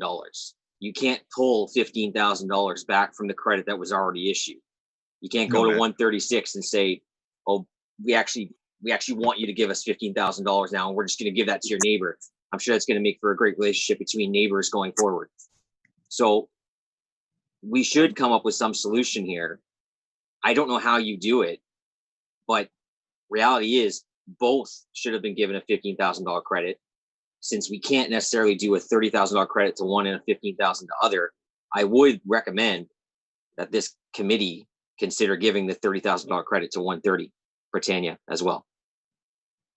Madam Chair, it's Wendy here. May I speak? No, no, you may not. Thank you. Not unless, that's just, sorry to sound like so abrupt, but we've got to have, we'll have chaos if we don't have rules, and I try to follow the rules. And I have another speaker, unless one of the speakers asked you questions, but you heard what we've heard from Councillor Kavanaugh and Councillor Moffat so far, and now Councillor Leeper and then Councillor Gower. So are any of you going to have a question for either Wendy, Yes. Reed, or Crystal? Okay, so you heard that. Wendy, you're going to get a question from Councillor Leeper. Go ahead, Jeff. So I've got two questions. The first is for Mr. Mark. You know, I found Wendy's arguments to be very compelling. Normally I side with the city on these. I'm having a really rough time doing that this time. What happens if we do not dismiss the applicant's or the complainant's complaint? Are they then entitled to the credit? The committee needs to make a decision, Madam Chair. It would seem to me that the converse of not dismissing the complaint is that you would have to allow it in whole or in part. And what happens if we allow it in whole? Then the $30,000 and some odd dollars would be returned to the applicant for the building permit. And the owner who has already received the credit? They are done, Madam Chair, that we do not have any ability to recover those funds from them. So it's the total credit then amounts to $60,000 that the city applies. One is the $30,000 to the owner of 136, and one is $30,000 to the owner of 130. Yes, Madam Chair. Okay. My second question is there for both, and I'm sorry, Wendy, I keep calling you Wendy, Burnham, Ms. Burnham. My second question is for both Ms. Burnham and Mr. Mark. Is there any jurisprudence on this that is on point? And what is the practice in other jurisdictions, if that's been researched at all, with respect to this kind of a scenario? I'll let Mr. Mark speak first. Yes. So I did not go looking specifically for jurisprudence on this, but as committee will appreciate, I do read through development charge cases regularly. For fun. And I do not recall this instance ever coming up in any case that I have read. There aren't that many cases with respect to development charge credits, and I don't recall one on this matter. Okay, Ms. Burnham? I have not found any case directly on point, but my research suggests that every municipality words their development charges bylaws slightly different. And the real issue in this case between the parties is the interpretation of 9(1). And there's certainly lots of jurisprudence right up to the Supreme Court of Canada on statutory interpretation. And I can assure you that the law is on our side with respect to statutory interpretation. Okay. Thanks, Chair. I'll move on. Thank you. What, Vice Chair Gower, do you still want to speak? Well, Councillor Leeper pursued some of the questions that I was wondering about. I think it may be wise for a committee to direct staff, regardless of what the decision is here on whether or not these charges should be refunded or credited. I think it's pretty clear we need to clarify or update the bylaw so something like this could not happen again. I'm still on the fence as to what the right thing is to do on this one. But, I think we should direct staff to at least do a review of this bylaw and update it so that we have clarity on when lots are severed like this. Okay, Mr. Mark, can you take that direction as stated by Councillor Gower? Or do you need something formal? No, nothing formal is needed, Madam Chair. staff will be happy to do so. Perfect. Well, now we're going to go back to Councillor Moffat. Councillor Moffat? Thanks. I'd just like to move that the report recommendations be altered to state that the planning committee recommend the council accept the development charge complaint in respect of 130 Britannia Road rather than dismissed. So thank you very much, Councillor Moffat. I know that Ms. Stephanie is typing that up. Does anyone want to speak to the motion that Councillor Moffat is moving?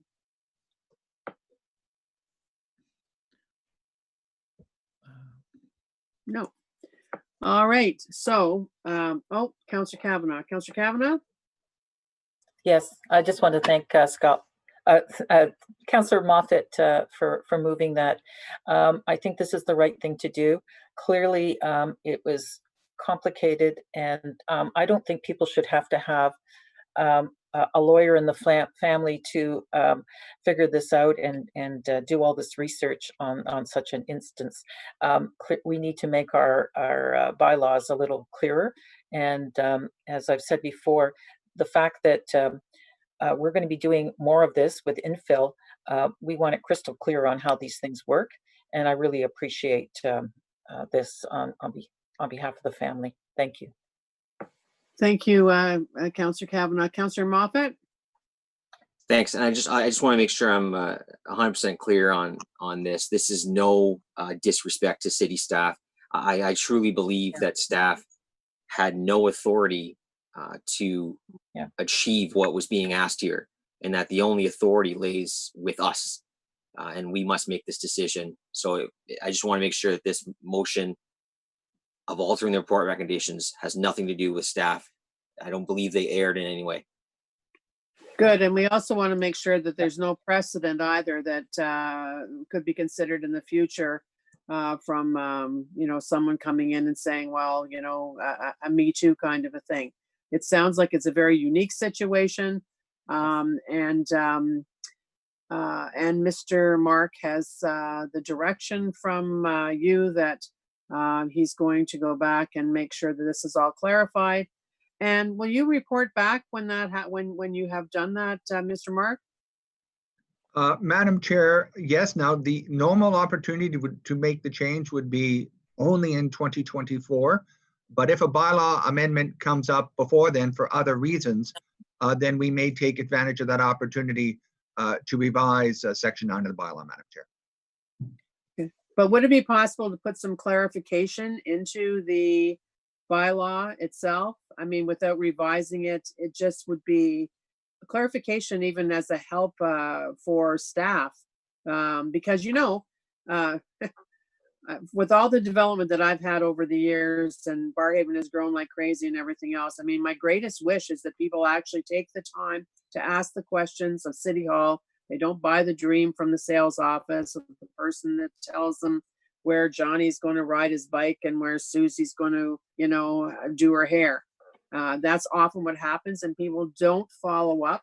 I mean, for those of us in the high growth area, I'll tell you, I'm sure that they'll all agree that you hear, well, when I went to the sales office, they told me this. Is there anything aside from the not changing it because of the 2024, unless there is an opportunity?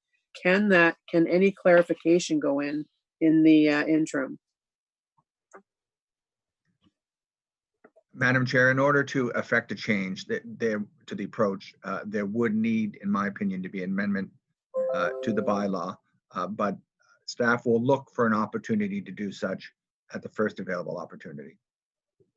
Okay, thank you, Scott. Councillor Moffat, you're finished now. I see your hand is still up. That's why I'm asking. I'm done. Thank you. Thank you. So, Vice Chair Gower? Thank you, Madam Chair. I just want to make sure I'm understanding. If we accept or if we approve Councillor Moffat's motion, the city would be refunding $30,540 to the property owners. I want to make sure I understand the accounting on that. Where does that money come from? Do we need to specify anything within a motion to have certainty as to where that that credit gets paid from? No, Madam Chair, the monies, in order to file a complaint, it's necessary to pay the development charge. So those monies have been received by the city and they will be refunded from the same development charge accounts into which they were paid. No direction is necessary on the source of funds. Thank you for that. Thank you. And lastly, we have Councillor Brockington. Thank you, Madam Chair. Just so I can wrap my head around this. If staff believe that working within the confines of an existing bylaw, an injustice was being made, would they flag that in their report to the committee that we have to work within the confines of a bylaw, but we believe there is a shortcoming within that bylaw and we are flagging that to you? And I ask that because we're contemplating two things. One is the motion that Councillor Moffat has on the table now, which talks about refunding the funds. But the other is direction that Councillor Gowers just made that says, hey, we need to clean up the bylaw itself. So my question really is if we believe that there's an issue with the bylaw and Mr. Mark wants to confirm that, then I'm much more swayed into voting in favor of Councillor Moffat's motion. But if the bylaw is sound, and that's what Mr. Mark has to work with, then I'm likely to uphold the staff recommendation before us. So I'd just like Mr. Mark to comment. Madam Chair, it occurs to me that the two items can both be true. That the bylaw can be sound, and in my opinion it is, but that a more specific approach, which has been invited by Councillor Gower, would be in order. And so committee will decide what it wishes to decide. But in my opinion, the bylaw is clear, but in order to provide more specificity with respect to entitlements or credits, can that be done? I believe it can, and is something that staff would be prepared to do, as I said, at the earliest possible opportunity. And Mr. Mark, you still, based on the conversation we've had this morning, believe that your recommendation should stand? Madam Chair, I believe the staff recommendation is sound, but as I noted, the legislation puts this decision in front of committee and council. Very well, thank you. Thank you, Madam Chair. Thank you very much. And so I see no further speakers. So thank you, everyone. We do have the amendment from the amending motion from Councillor Moffat. The Planning Committee recommend that Council accept the development charge complaint in respect of 130 Britannia Road. I'm going to ask for yeas and nays on that. Councillor Dudas? Yay. Councillor, I'm going to think of Councillor Tierney? Yes. Councillor Shirelli, Councillor Leeper? Yes. Councillor Brockington? No. Vice Chair, I'm sorry, Chair Elshantari?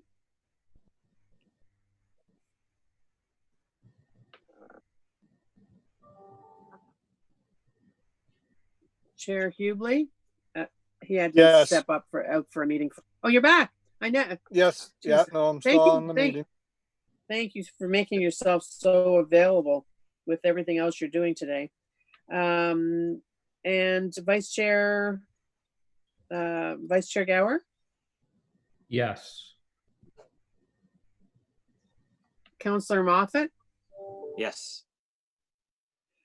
And myself, yes. Did I get everybody? Miss Stephanie? You did. Okay, it's a miracle because I kind of bounced around there.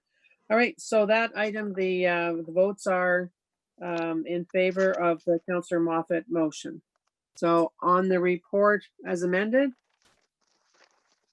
carried? Carried. Carried. And with one dissent being Councillor Brockington. Correct, Councillor Brockington? Correct. All right. Thank you, everybody. Thank you to Ms. Burnham, Mr. Hill and Ms. Cochran for coming out today. I think that you did a very good job at explaining why it was important we hear from you. So thanks very much. Madam Chair? Yes, Councillor Kavanagh. Yeah, I want to thank everyone as well. And I want to make it clear that there's still a lot of respect for city staff on this, and that they were working with what they had, but sometimes we don't have the right tools, and sometimes we have to sharpen them a little. And so I just want to make sure that that's clear. And I want to thank the residents for coming out and bringing this forth. Thank you. Well said. And as our legal expert, Mr. Mark, said, you know, all of that you just said is accurate, but there is a reason for it to come to planning committee for that final determination. Okay.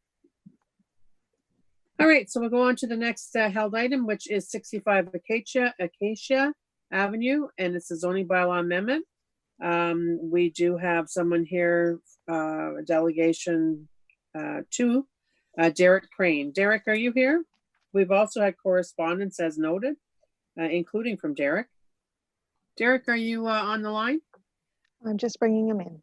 Okay, perfect. Thank you.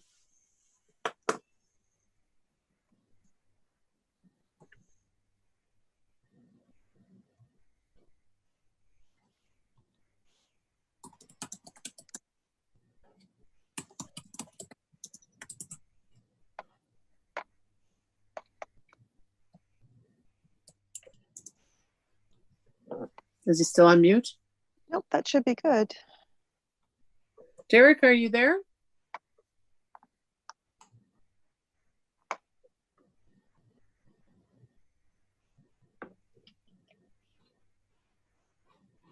Okay.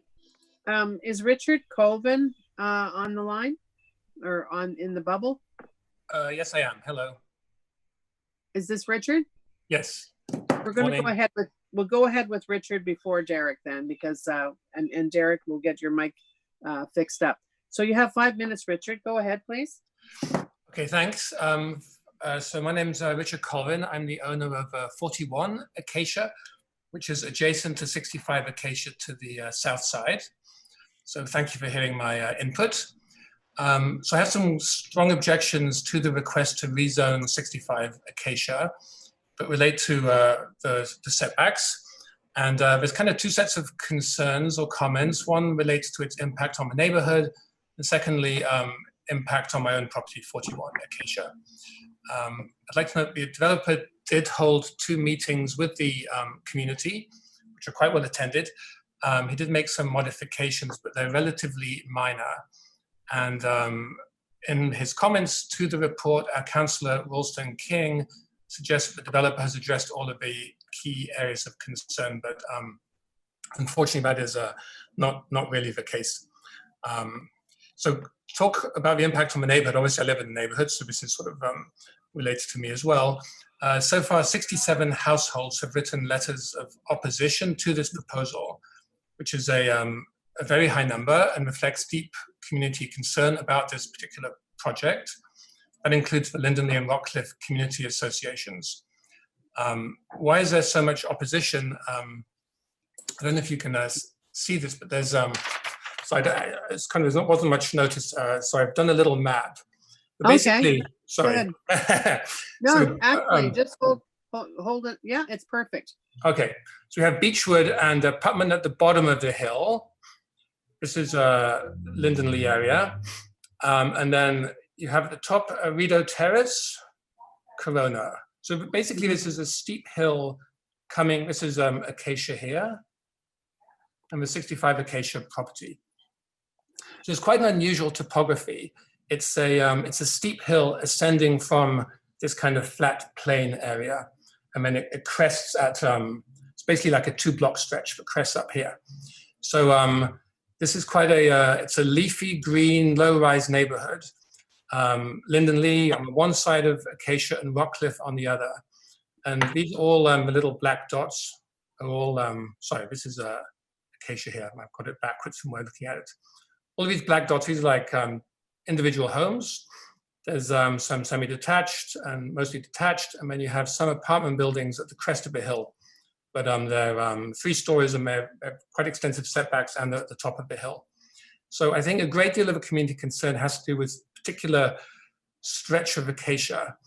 So it's what's being proposed is really like it's a large structure. It's 4 stories, which would in effect be 5 stories when you're looking at it from either the bottom of a hill going up or on the street facing it.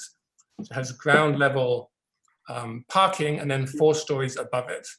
So if it's rezoned to permit reduced setbacks, it would really be a massive structure compared to everything surrounding it.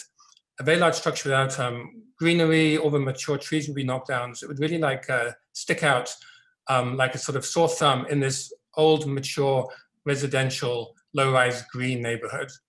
So there's kind of this visual effect that will create, which will really impact the feel, the character, again, of what is a purely residential and an established area.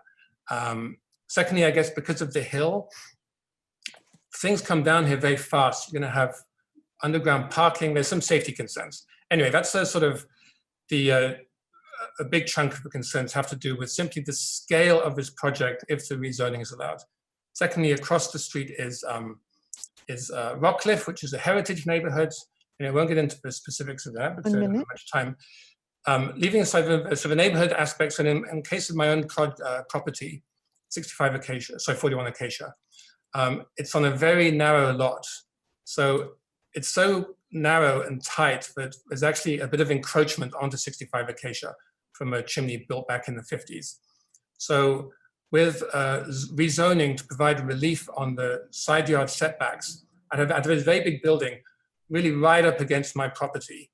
And it would stick out at the back, with relief again at the back. There would be, it would extend beyond at the back and the front, and it would get very close. And I have a window on that side too, so there's a potential safety kind of fire issue. Anyway, that's the gist of it. Not opposed to developing the site. It's a good site it's a double site, but it's this particular project, the scale, the impact that would have both on the neighborhood and on my own house. Thank you. Thank you very much, sir. Does anyone have any questions for Mr. Colvin? Councillor Kavanaugh, I see your hand waving. Do you have a question?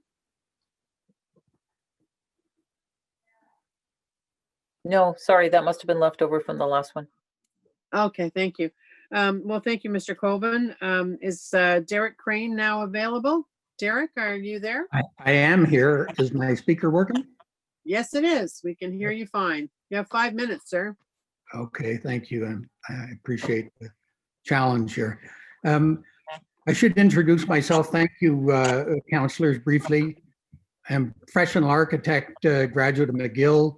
I have a master's degree in city planning and a second master's degree in urban design from the University of California, Berkeley. About 1973, I directed new communities policy for the old Ministry of State for Urban Affairs on returning to Ottawa. I practiced as an architect for about 45 years. I am now retired. I did early consulting with the City of Canada and undertook the first comprehensive financial analysis of development charges out in that area, which was both controversial and challenging. I served as a director of the Canadian Institute of Planners locally. Early on, I was a vice president of the Ontario Association of Architects. I chaired the design review committee of the City of Ottawa for many years, was a member over the 1980s. I co-chaired Marion Dewar's task force in the Central City and initiated the design and development of the Somerset Village BIA and was a past chairman of the Ottawa Board of Trade. Let me get into things quickly. And what you're looking at is an image of the crown of Rideau Terrace Escarpment. These slides would just play behind my talking, and if you want to look at them after they're there. Thank you, Melanie. Let me say from the outset that I'm a strong supporter of of redevelopment and infill generally in our city. It is a solution to the long-term development of our cities. However, I'm not a supporter of inconsistent and poor urban design. In my professional opinion, if you'd go to image 2, thank you. 65 Acacia, as I've looked at it over the last few years, is an unacceptable infill project that violates good planning and official plan objectives and should not yet proceed as a proposed development or be granted rezoning changes today. That would only serve to set an unacceptable precedent and do irreparable damage to a mature and emblematic Ottawa neighborhood. There's an opportunity today, though I appreciate listening to you all over the last few weeks, a very difficult one to assume some leadership role at the planning board, which is the ultimate decision-making body prior to council. Let me briefly explain the problems. There are 3 issues at work here from a planning perspective. One is overdevelopment. The second is a failure to address the escarpment and heritage area impacts of the proposal. And third, there is a broken zoning height bylaw in this area that needs to be addressed. On overdevelopment, essentially the front and rear yard setbacks should not be reduced. The official plan makes it incumbent upon our community to plan and develop neighborhoods with care and forethought as to scale, nature, and character of existing community. Staff discretion in waiving this requirement is a recognition that the site was not correctly evaluated for building setbacks. This would include especially the 1.6 meter front yard reduction being requested and the 0.8 meter rear yard. The prevalent rear yard setbacks in the neighborhood just happen to be 7.5 meters. The failure to understand the zoning history of this site with its conflicting and damaging rear yard setbacks, I won't go into it this time, but I'll show you a slide, between 234 Rideau Terrace and 65 Acacia came about because of a careless neglect in the urban design obligations incumbent on the official plan. Proceeding with this project as proposed will irreversibly damage 2 properties on the Rideau Terrace. The building setback and building heights were up around slide image 20 to 23. Building setbacks must be realigned with streetscape norms. The mandate of the OP was a mandate of the old design committee that I chaired in the past had in the city. And it's an important one, but it can be well discharged by the planning staff if they use urban design as an important part of their work. It seems to only selectively review this, however, and it was recognized the proposed project violated essential urban design practices. Ottawa's Design Committee review history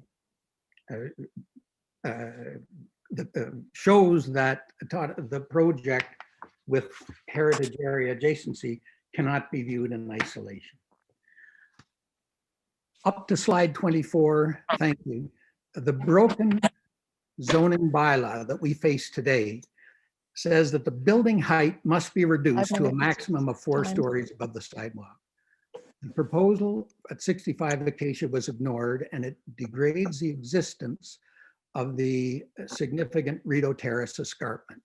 Sir, I have to stop you there. You're past time, but I think that perhaps Vice Chair Gower might have some questions for you. I understand the time limit, Madam Chair. I think I had hoped that if my mic was working, that the original speaker, Richard Colvin, would waive some of his time to get through this last note. Well, he didn't. I'm sorry about that, but I understand your constraints. Don't agree with them on this one, but thank you. Well, you are welcome, and Councillor Vice Chair Gower does have a few questions for you. Well, yes, thank you.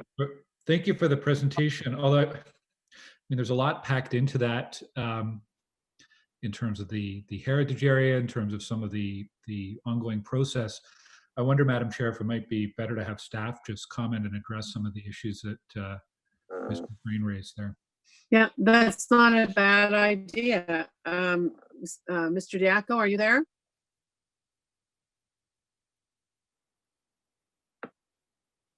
Maybe your mic's off.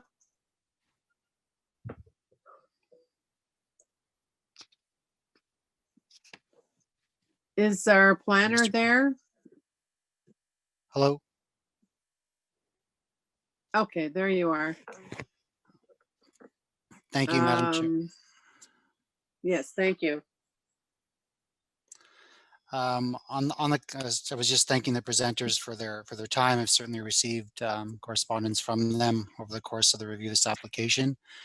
On the points that we heard from Mr. Crane, with respect to overdevelopment, the application is not seeking to establish the principal of development. Low-rise apartment building is permitted in this current zoning, and yet we're looking at minor modifications to the zoning to permit this form of development, given the characteristics of the lot, which has grade issues and curvature to it, and the project we see as a whole is reasonable in our opinion.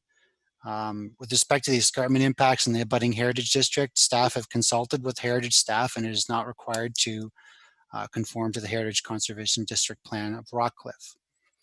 On the issue of the broken zoning and height, similar to the point that Mr. Colvin raised, this is a characteristic and an exaggeration of all the homes on that north side of Acacia, where they all present higher than what they are as a 2-story or a 3-story building. I don't disagree that it will be read as a taller building, but the zoning bylaw regulates height. It defines how we calculate that height, and the permitted building is within that permission. Specifically with respect to the design and Mr. Colvin next door, the applicant has made multiple revisions over the course of the application. The pinch point, for lack of a better term, abutting the chimney has been revised on that edge to be fully compliant with the interior side yard for a degree of that edge to provide compliance. And that was in a result to address that concern raised. Thank you. Thank you very much. Anything else, Vice Chair Gower? Well, maybe just a follow-up for clarity there, because in one of Is this to Mr. Crane? To Mr. Diaco, to staff. Okay.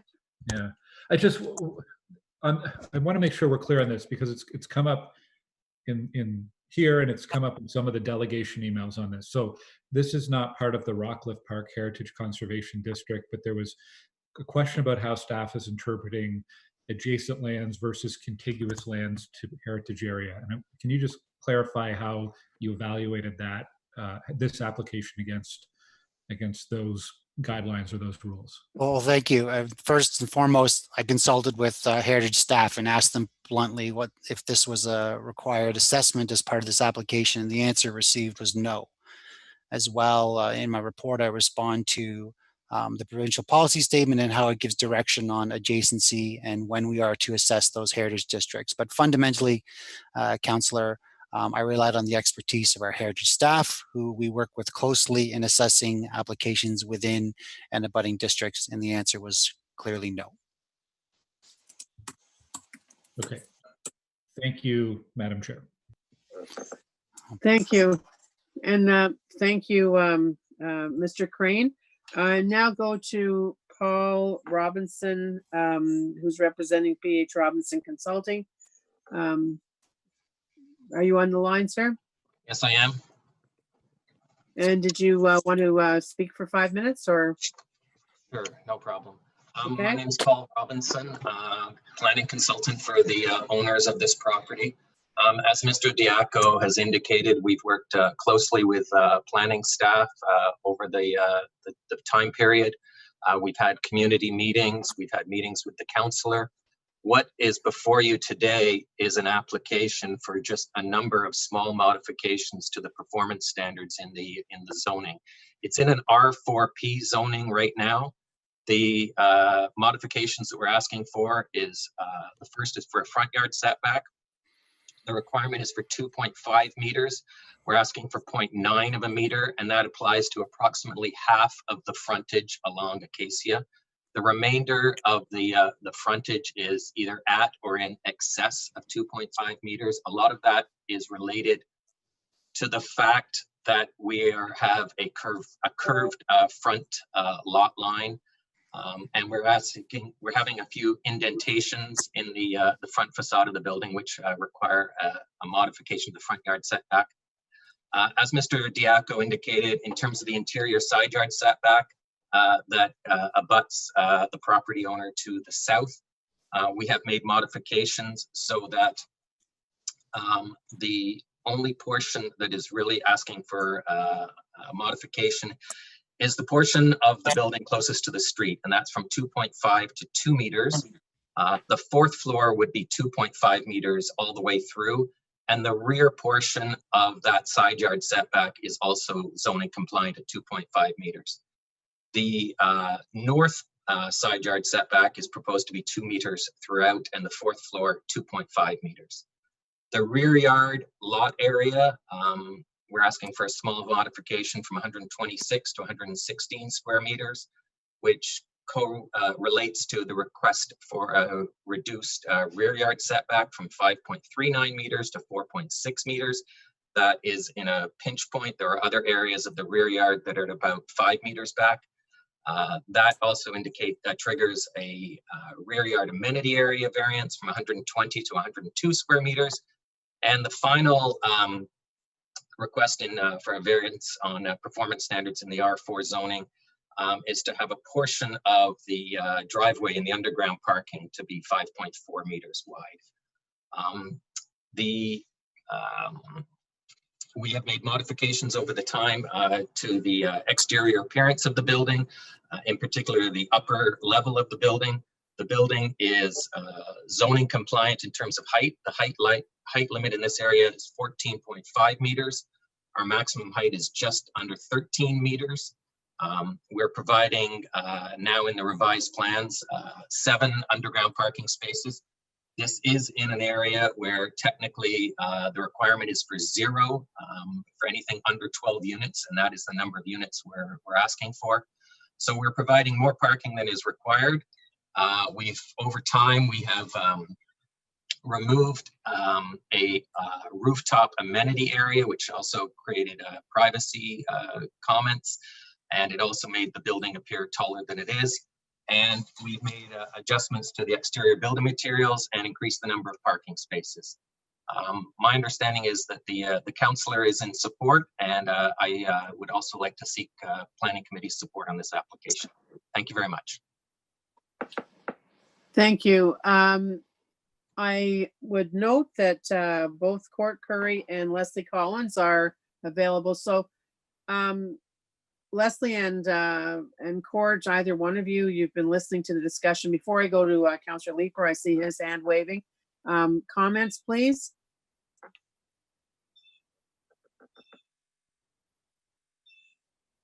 Court? Or Leslie? Hi, Madam Chair, I'm here. Hi, Sorry Leslie. about that. Just getting myself off of mute. I don't really have anything further to add beyond what Mr. Diaco answered regarding the adjacency to the Rockcliffe Park Heritage Conservation District. I think he answered the question well, so no further comments on that unless there are questions. Okay. So Councillor, just stay on the line in case we end up circling back. Councillor Leeper? Yeah, thanks, Chair. I'm just wondering, Paul, did you consider just going to the Committee of Adjustment for this? I'm looking at the changes from the performance standards that you're seeking. And, you know, these are not out of the ordinary for the C of A to approve. We also have a concurrent site plan application that is not completed, and we'd like to have some finality on the zoning. And as you're probably aware, very often site plan, Committee of Adjustment applications are tied to the final site plan drawings. Okay. And I'm sorry, forgive me if I missed this. These are proposed to be rental, presumably? That is correct. I mean, it's a nice addition of rental housing into a great neighborhood. Okay, thanks, Paul. Yep. Thank you. Okay. I think that's it for questions. All right. Yeah. So on this item, which is the zoning bylaw amendment for 65 Acacia Avenue, is it carried? Carried. Carried. Thank you, everyone. Okay, the next item that's held is Scott and Winona, the zoning bylaw amendment for 2070 Scott Street and 328 Winona Avenue. Our delegation is Lucy Hargraves. Lucy, are you here?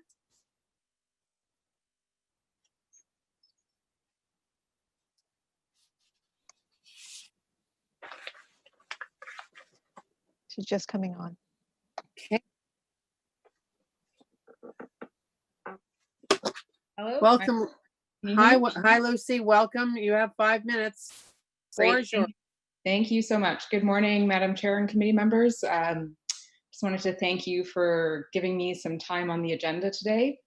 I'd also like to thank Councillor Leeper and his staff for his time on this file over the last several months. So my name is Lucy Hargreaves. I'm the resident at 330 Winona Avenue. My home is located directly beside the proposed development, and I retained land use planning lawyer Christy Ross to help me with this issue, and she submitted a letter to the committee on my behalf, which I think you should have in your package. Unfortunately, she's on vacation, so she cannot join today. Before outlining my specific concerns, I think I'll just take a few moments to provide some background on my home and my family. I'm a parent of 3 children under the age of 8 who live in the home with me, and I've lived at 330 Winona Avenue since 2009. The house on my property is a 2-story detached home, which is similar to many of the other homes on my street. My children actively use the driveway on my property, which is the driveway which runs between my house and the proposed development, and it's a safe place for them to play, ride their bikes, and spend time.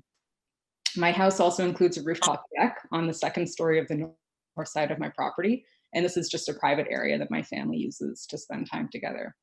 In addition, my son has ADHD and is extremely sensitive to noise and distractions, and he and my other children will be at home during the day this school year as a result of COVID. They'll be learning remotely. So now that I've outlined that background, I'll just shift to providing an overview of my concerns of the development. I totally understand the need for intensification in Westboro and support smart intensification. However, I do feel that the height and mass proposed for this development is excessive for the site and represents oppressive development. The Urban Design Review Panel report that was, I think it came out in February or March, agrees with this view. And it did conclude that, and I'm quoting here, the panel feels that the proposed density and building height are not appropriate for the site, nor the context. Notionally, the panel feels that the highest density should be promoted adjacent to the transit station and tapered down further along Scott Street. In addition to the overall height concerns that I have, I also have a series of neighborhood concerns, which I think were also reflected by my neighbors in the community consultations and some of the comments that they provided on this development. The primary one being that the development will bring an additional 129 cars to the neighborhood and result in adverse effects in the form of increased traffic and turning onto Winona Avenue. I have concerns around safety in that situation for the families that play on, use, and cross Winona Avenue. I also have a series of concerns that relate specifically to my property, including the impact of the proposed development on the safe use of my driveway by my children and loss of privacy due to the proposed pedestrian pathway that's directly adjacent to my property between Winona and Churchill, and a loss of privacy due to the overlook from the new development. I'm also extremely concerned about the impact of this 25-story development and the construction aligned with that on the health and well-being of my son in particular, due to the noise and disruption that will be caused by this project. And I'm concerned about the loss of greenery and trees between my property and the new development. So I'm a very solutions-oriented person. I've spoken to the developer once and have tried to engage a number of times with them in a discussion of my concerns. Unfortunately, we haven't been able to reach an agreement to the state, which is why I'm coming to Planning Committee. I'm asking that Planning Committee approve a smaller development with a lower height and a smaller footprint to be more in alignment with the recommendations of the Urban Design Review Panel. I'm also asking, if that is not possible, I'm alternatively asking the Planning Committee to encourage the developer to enter into a negotiated agreement with me to address the site plan issues and minimize the adverse effects of the development to my property during and after construction. Specifically, I'd like to see the following items addressed. Number one, I'd like to see the fencing changed from an open iron fence to a solid fence that is the maximum height possible to improve the privacy of my property and prevent overlook from the building and the pathway. I would also like landscaping to be maximized between the two properties and see that some or all of the trees that are being removed between the two properties be replaced. I'm also asking for the pathway to be modified or narrowed to increase the space for a green vegetation buffer between my property and the proposed development. And also traffic calming measures to be considered to introduced onto Winona to prevent or minimize turns out of the development on Winona Avenue. Yeah, that's it. Sorry, that's okay. No, thank you. Thank you very much. Yeah, thank you very much. And so what you're asking for are site plan issues. We do have the applicant speaking. Does anyone have any questions for Lucy? I do. Councillor Leeper. And Thanks. then we'll go to the applicant. And thanks, Ms. Hargreaves, for your delegation today. As the chair just alluded to, these are a number of things that we can work through in site plan. But when was your most recent discussion with the developer? So we had a discussion, I don't have the date in front of me, but I believe that it was in May at some period of time. Okay. So it was after I know that the proposal has gone through a number of iterations. So it was after it was before the latest iteration of the site plan. Okay. I received Ms. Ross's and had a chat with her over the past couple of days. These are issues that can be worked through. My understanding is that we are not bringing site plan today. That's a process to come. I do have the ability not to concur with site plan and to force that to a vote. And if I don't see some dialogue emerge here between yourself and the developer, I will absolutely use that hammer to bring site plan to a vote. So my strong encouragement to John is to reach out and let's make sure that there's a good, productive discussion before we get to the point of seeking my concurrence for the site plan. Thank you very much, Lucy. Thank you. Thank you, Lucy. Thank you, Councillor Leeper. John Thomas, Lisa Spencieri, and Heather Rolliston speaking on behalf of the applicant. Who is the person that's going to speak, or are you available for questions? And also, whomever, take the opportunity to comment on the site plan issues that were raised and your willingness to work with Councillor Leeper and Ms. Hargreaves. Thank you. I think Heather is going to go through a presentation of our development and the efforts made to deal with transition issues. And I think, Madam Chair, you're aware of how much we've spent in time and money to ensure that our development was responsive to the needs of the community, including buying the neighboring land for $1.2 million, which is 3 times its value. But we've done everything we can. Just quickly respond to Ms. Hargreaves' concerns. We did speak with Ms. Hargreaves, I think it was in April of this year, and her lawyer. We've held 2 community meetings in July of 2019, December 2019. We've had 2 UDRPs. We've been working with staff for 18 months. We have bent over backwards to accommodate everything we possibly could. I think Andrew McCrae is very well aware of that. And quite frankly, at no time did Ms. Hargreaves reach out to us until April of 2020. We had a conversation, we went through the issues. The big issue she had was with the easement that's on her driveway. We actually, half of her driveway is actually our property, but we were totally happy to build a fence and do all those things to make sure she was respected there. And we thought that was the end of the issue. We didn't hear from her again until last Thursday when our lawyer sent us another letter, essentially saying that if we don't agree to their demands, they're going to speak at committee. And, you know, we're always happy to talk, but this is very last minute, and we've been very clear with the community. I've given my personal phone number, my email, that anytime you have any issues, please come see me. I live in the neighborhood. So we're not that kind of developer. We try to engage our community members. And if you look at, I think Councillor Kavanaugh is aware of our efforts at 929 Richmond Road. The community supports us. They know what we're doing every day to ensure that they're happy. So that's not our style. We are a responsible community developer, and we will continue to be so. And if the fence has to be a different materiality, I'm sure Heather and Lisa can work around that. If we want more trees, we can do that. These are not deal breakers for us, but at the last minute, it's tough to get in front and negotiate an agreement with 3 days to go. So in any event, I think it'd be really important for Heather to present our project and show the efforts that we made to, you know, address the community's concerns. That's good. Then I would ask that we focus not on the delegation that just spoke, but on your presentation. Heather, I take it you're going to be using your 5 minutes to do that? Heather? Gosh. Okay, sorry.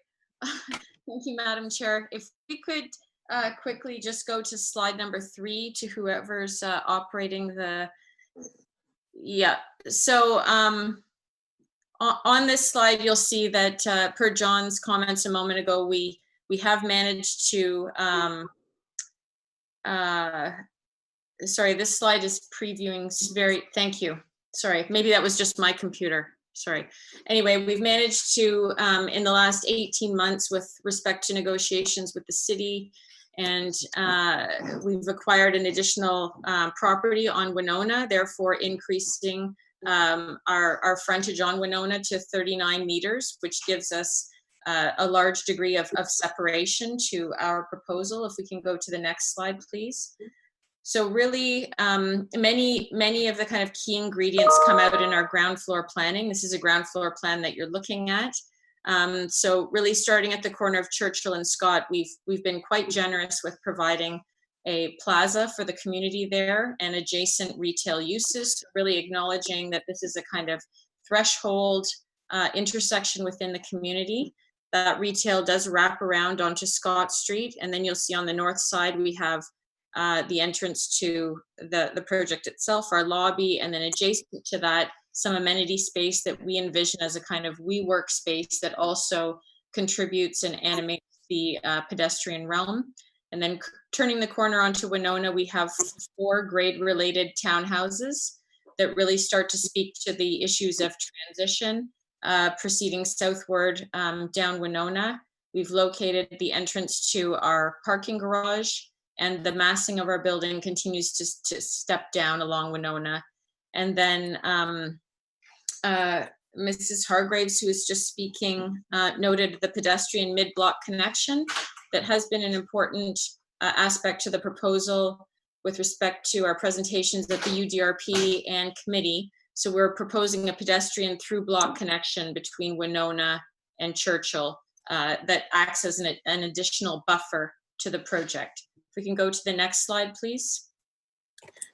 This is a panel that we presented at one of our initial public outreach meetings, and this speaks to the kind of architectural expression and uses that we're proposing at grade. We're very interested in potential restaurant uses right at the corner, and perhaps there's opportunity for some bike repair shops. We're right adjacent to the multi-use pathway on the north side of Scott Street. So if we can go to the next slide, please. We're really inspired by a building that has a kind of high degree of detail at the base in the form of a brick podium. The top 2 images on this page are pictures of projects that Quadrangle, the firm that I work for, has worked on and really led John to choosing our practice. If we can go to the next page, please. These are sketches that have been undertaken during the course of our negotiations with staff, and they illustrate some of the changes that have been made since the original renderings. So you can see in the right-hand image, the very kind of sculpted stepping that we're doing to try to relate to that datum line along Winona of single-family residential. We've also inset the corners of the towers, creating negative corners, and introduced a reveal between the tower and the podium. If we can go to the next slide, please. These are precedent images for some of the tower expression that we're currently contemplating. This idea of fins that undulate, that create a kind of dynamic facade and a high degree of visual interest as you go around the building. If we can go to the next slide, please. So these are just some quick floor plans. This is level 4, so showing the kind of setback to one of the podium floor plates, showing the private terracing that we're achieving on the south and on the east side, and the large 19-meter setback. If we can go to the next slide, please. This is the 6th floor where we start to get into the tower floor plates, just noting the outdoor amenity at the southwest corner and the increased setback to over 20 meters to the tower. We can go to the next slide, please. So this is the lower tower plate with 11 rental suites per floor. If we can go to the next slide, please. And then going up the tower, the number of suites decreases to 7. And if we can keep going, these are the building elevations, again, showing the brick podium and the kind of lighter tower expression. The next slide, please. And if we can keep going, please. This is the elevation, sorry, this slide prior was the elevation along Scott Street, showing the kind of step slab. We have quite a grade difference. And this is just to assure accessibility and also the highest degree of pedestrian animation that we can achieve. The next slide. And I'm sorry, but Heather, you've gone on. Oh, have I? Okay, sorry. All right. Yeah, but how much longer? Because I have Lisa, as long as Lisa doesn't speak, you could have a few minutes from her, but that's it. Yeah, I don't think Lisa was planning on speaking. Okay, so I'll give you 1 minute. Okay, thank you. So this is the Winona Street elevation where you can very clearly see the stepping and the higher degree of detailing that we're adding at those townhouses in the form of picket railings, lighting, and landscaping. Next slide, please. And this is a section taken through the site, again, showing the changing grade between Churchill and Winona, and that pedestrian mid-block connection that has been seen very favorably so far by the city, really knitting this project into the neighborhood. The next slide, please. These are project statistics. I'm not going to dwell on these. And I believe the next slide is some community benefits that I think John already touched on.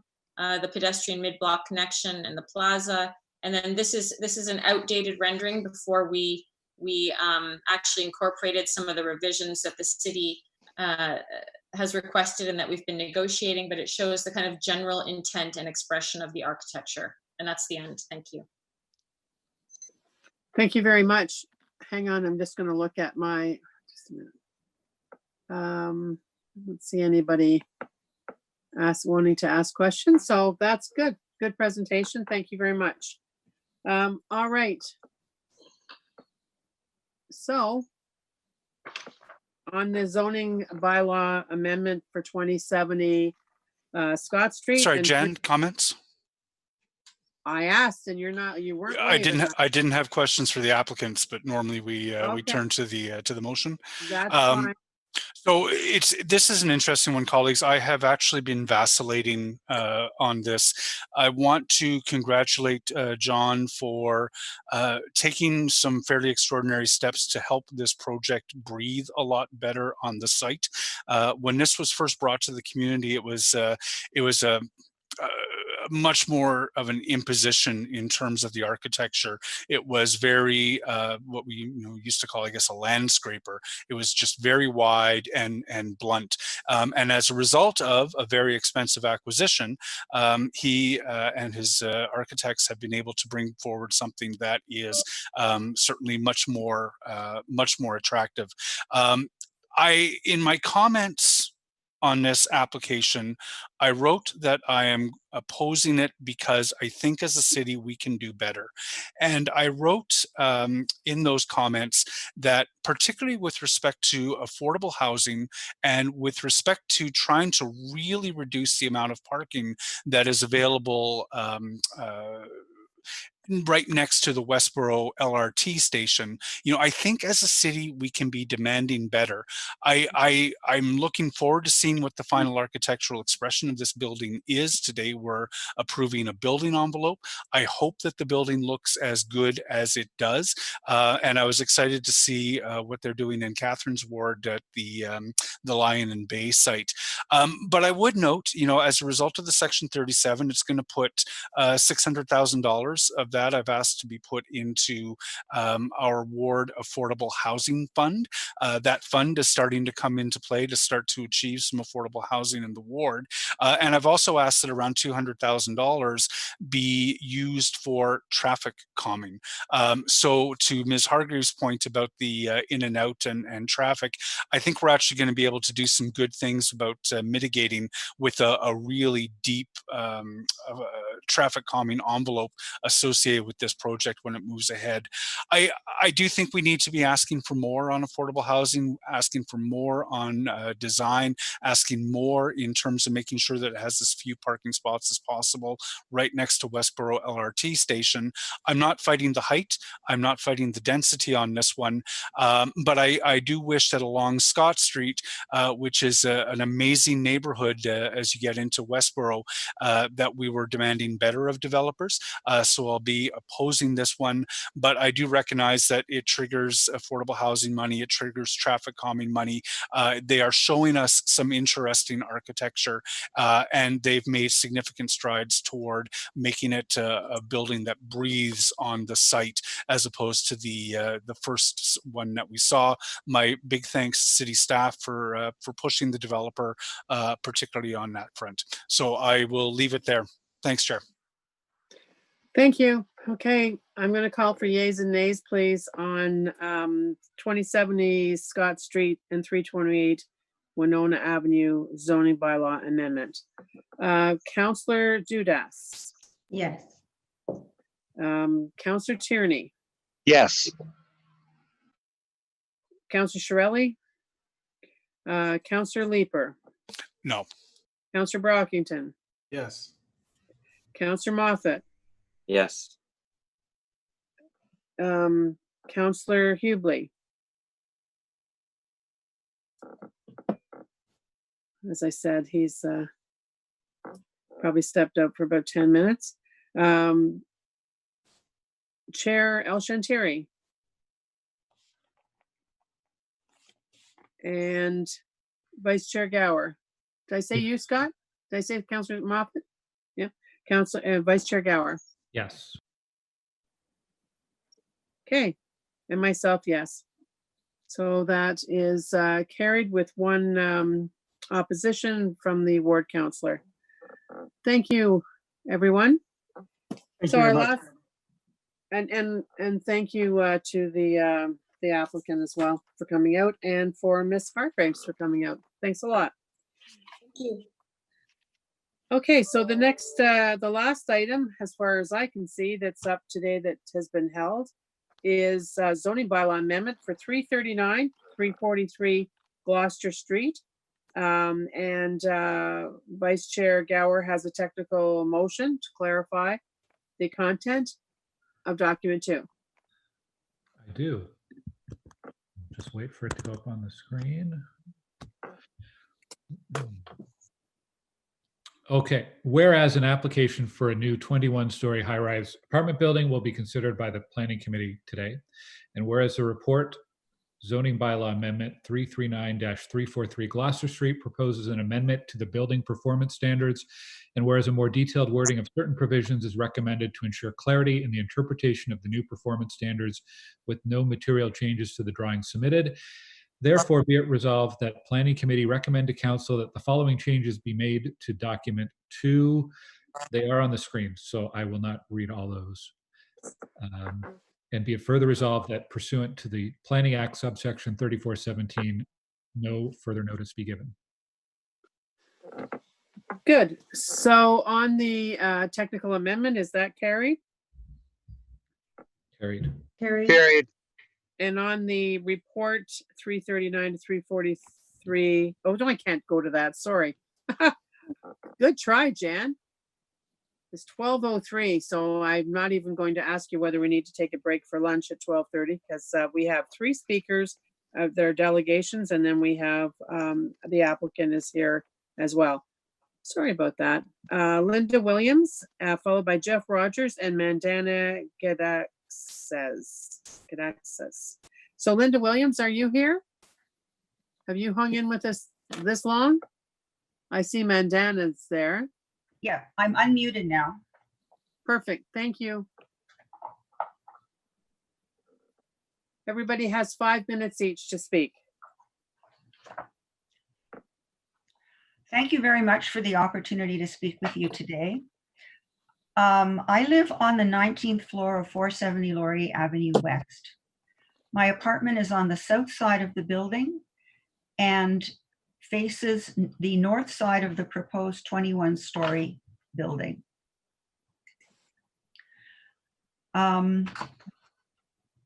In total, 66 households will be directly affected by this new building and many more indirectly. The fact that a very tall building is being built on a very small footprint on an already extremely dense block is a direct result of the city's policy of intensification. Our residents are already living intensification by choice because we have chosen to live downtown. So we do not oppose it in principle, obviously. However, the end result of intensification should be life enhancing. It should not diminish residents' quality of life. If this building goes ahead, intensification will be coming at the cost of our privacy and sunlight. There will be more noise, more traffic, less parking, more garbage collection, and more deliveries on an already very, very intense and dense single block. The requirements of the City of Ottawa official plan for the central area state that new developments must provide adequate visual privacy for proposed residential units while respecting that of existing nearby units. Also, they should maximize the exposure of residential units to direct sunlight. We believe that this proposed new building does not meet these requirements. The distance between the south-facing units of my building and the proposed new building will be approximately 50 feet, measured balcony to balcony. At first glance, that seems like a lot of distance. And it would be if we were talking about single-family homes in the suburbs. But single-family homes have solid walls made of brick or siding. But here we're talking about apartments in the downtown core. The apartments in my building have big glass windows and sliding double glass doors, and the proposed new apartments will be the same. This is the style of virtually all new apartments downtown. What this means is that people in these new apartments will be looking directly into our living spaces. If I am sitting on my couch knitting, reading, or watching TV, the north side residents of this new building will be able to see exactly what I'm doing. The residents of the north side of this new building will also suffer the same fate. I will be able to see into their living areas. But they will have the choice to live under these conditions. Since we are living in an existing building, the only choices we have are to put up with the lack of privacy, lack of sunlight, or to sell our apartments and move. It is not acceptable that we should have to suffer this loss of privacy and light, so that yet another new apartment building can be shoehorned into this very small site on an already extremely dense block. It is time for the city to re-examine the amount of distance it requires between existing residential buildings and new builds downtown. The lack of privacy and light that residents in my building will experience is not acceptable. It shouldn't be acceptable in the future either. I suspect that most of you are not familiar with the block in Gloucester Street that I'm talking about between Lyon and Bay. Perhaps you've never even walked on it or seen where this new building will go. 1 minute. Yet the future quality of our homes is in your hands. I would therefore like to extend to all of you and your staffs an invitation to visit my apartment and see exactly where this new building will go. And ask yourself if you would like to live in a flat that looks directly into other apartments and where they look into yours. And finally, myself and my fellow residents are asking you to reject this project. It will have a negative impact on residents and on our neighborhood. It fails to comply with the official plan for the central area by diminishing rather than enhancing quality of life. Thank you for the opportunity of speaking to you today.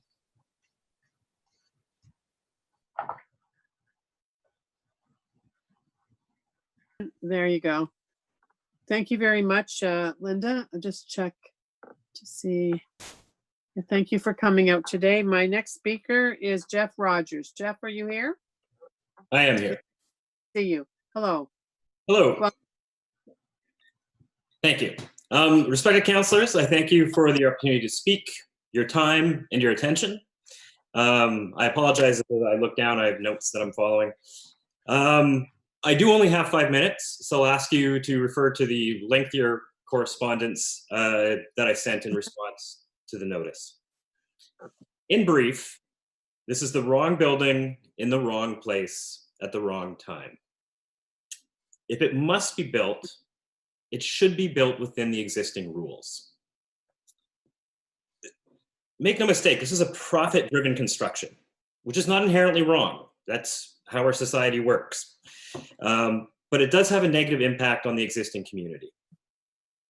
This is ultimately private gain at public expense. And I think what's before you here is a request to permit or not permit exceptions or amendments to the standing rules. As my good neighbor has just said, the surrounding blocks are already extremely high density. Densification is not a panacea. I realize it's the go-to word, and it is very applicable to many communities throughout North America and the world. But at high levels, it has a negative impact on the community. The city just spent a great deal of money on the O train, and then a great deal more, specifically to provide for the ability to densify less dense areas further out. There's no need to continue to over-densify this neighborhood. I want to try to counter a couple of arguments that we've seen in the past in community meetings and such. Prior exceptions and amendments that have been given to setbacks or height or anything else are not precedent setting. This is a new construction in a new time with new prevailing conditions. It's a decision on the here and now. The fact that exceptions were given to the Bowery does not mean that this building needs to get exceptions. And in fact, exceptions given to the Bowery or the other large constructions in the last 10 years maybe impede the ability to approve the exceptions this time. And that may be the reality of the moment. The very request to try to build this building on the assumptions that these amendments will be granted, it shows a certain audacity on the part of the developer. And I don't think they should be taken for granted, but rather the developer should show why the harm to the existing residents is outweighed by their profit, because that's really what this is about. Also, this decision before you is not a matter of finding a compromise. They did make a bit of a reduction in their demands with regarding to the rear setback. But this isn't a compromise process. This isn't a matter of determining whether these amendments are in the public interest. And I will suggest to you, they are not. They are in the private profit interest of this developer. There really is no sound and fair reason to all parties involved representing a public interest in allowing these amendments. If this building must be built, it should be built within the rules. I thank you for your time. Thank you very much. Councillor Leeper has a question for you. Certainly. Thanks, Chair. And I just want to make sure that, you know, we're all on the same page with respect to what this committee is being asked to make a decision on. There are 5 ways, 3 of which relate to the driveway. There are 5 ways in which this couldn't just be built as of right without seeking this committee's permission. They're asking for a front yard setback, and you will face the rear of the building, is my understanding, if you're on Laurier? Correct. Okay, so they're allowed to build a 21-story building at the distance that they're requesting. At the front, they're asking to have a setback of 2.6 meters instead of the required 3. So they're being asked to we're being asked to give them a variance of 0.4 meters, which is, you know, a foot and a bit. Does that foot and a bit at the front yard make a difference to what you'll see compared to what they're allowed to build? It fundamentally affects the enjoyability of the neighborhood. There are already gray and shady streets all the time. Every bit that we reduce the space taken up in the sky from the varying angles makes a difference to what sun would be received. In the case of the front setback, honestly, it's the occupants of the Bowery who, with the evening sun on the north side, which is the only sun they get, where it will make a difference to them. Right. Does the north side make a difference to the view or the sun from my condo? No. But it does negatively affect the general neighborhood. But we're talking about a foot here, right? Every little bit matters when you have so many tall buildings starting to become closer and closer together. Anything that makes the neighborhood less imposing, less constricting, helps the neighborhood in its net appeal and enjoyability. Okay. No, I hear that. I'm just, you know, we are looking at a difference. They're allowed to build a 21-story building, and whether it has 1 foot more or a setback on the front or not, I'm just struggling to understand how that makes any kind of meaningful difference in what this neighborhood looks and feels like. And I do know the neighborhood well. All right, I will leave it there. I've got some questions for the developer and for Mr. Mark. Thanks, Chair. Thank you, Councillor Leeper, and thank you, Mr. Rogers. I just wanted, Saeed, are you there? Or Doug James? Madam Chair, yes, I'm here. This is Saeed. Okay, I just wanted, you know, recently we passed the policy for the tall buildings and that sort of, you know, which was a very big policy and an important one. How does this application fit within that? I know you weren't in your current role at this time. That's why I said, or maybe Mr. James. Yep. So I leave it up to you. Yep. Thank you, Madam Chair. I'll try to answer the question. We did look at the high-rise design guidelines in review of this particular application.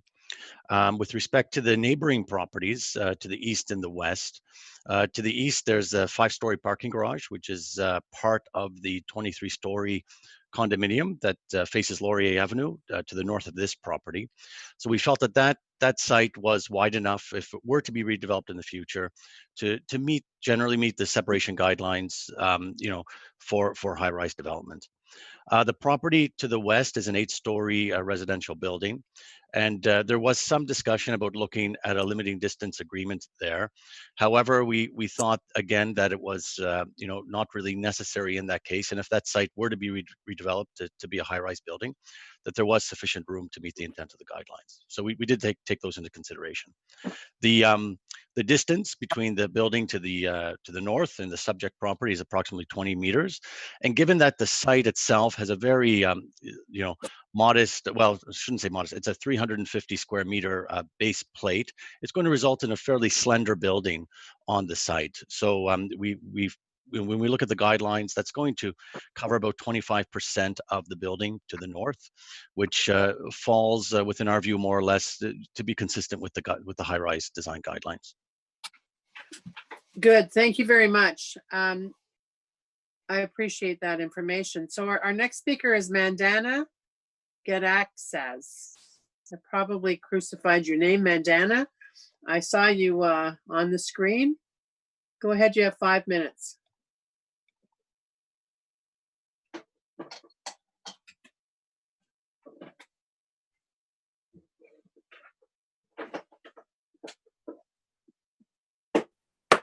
We can't hear her.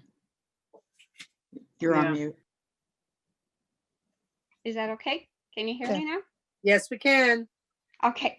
So the only thing that I didn't see, it was about the construction staging, given the fact that Gloucester and Nepean are one-way street. So how they're going to plan when they start doing the construction. So that would be one factor that we're kind of worried about, because there's so many buildings on Gloucester that they need access to their garage. So how is that going to affect us getting to the garage areas? And the other concern, as like Linda mentioned, is the privacy, because we're facing the south and we already could see the living room of the other two condos right across from us. So by having this other additional building, we're practically going to be so close to one another that we could see, you know, each other's living room or dining room. So pretty much these are my concern at this point, and I would appreciate it if the city councils and the planning committee could take this into consideration. Thank you very much. Thank you, Thank you. For coming out today. I don't see any questions. All right, thank you. So back to committee. I'm just going to see whether anyone has any comments or questions of staff. Or for wrap up or whatever. Okay. Chair, you Jen? have the applicant as well. Yeah, yes. I'm just, Councillor Leeper, did I hear you? Yeah, okay, I see some now. Okay, so we're going to go to the applicant now, who is Nico Church and Brian Casagrande with Poten. You have 5 minutes to all together, it says here. Kevin Reed is here on the architecture. So go ahead, Brian, Nico. Thank you, Madam Chair, members of committee. Brian Casagrande, Foten Consultants. Nico's going to do the majority of the presentation. We're going to keep it really brief to respond to, I think, the comments that we heard, because I think for the most part, Said and even to an extent, Councillor Leeper have touched on the salient issues here, but we'll see if we can add a little bit more. And then Kevin Reed is also available as the architect, certainly if we have any questions related to the architecture. Thank you.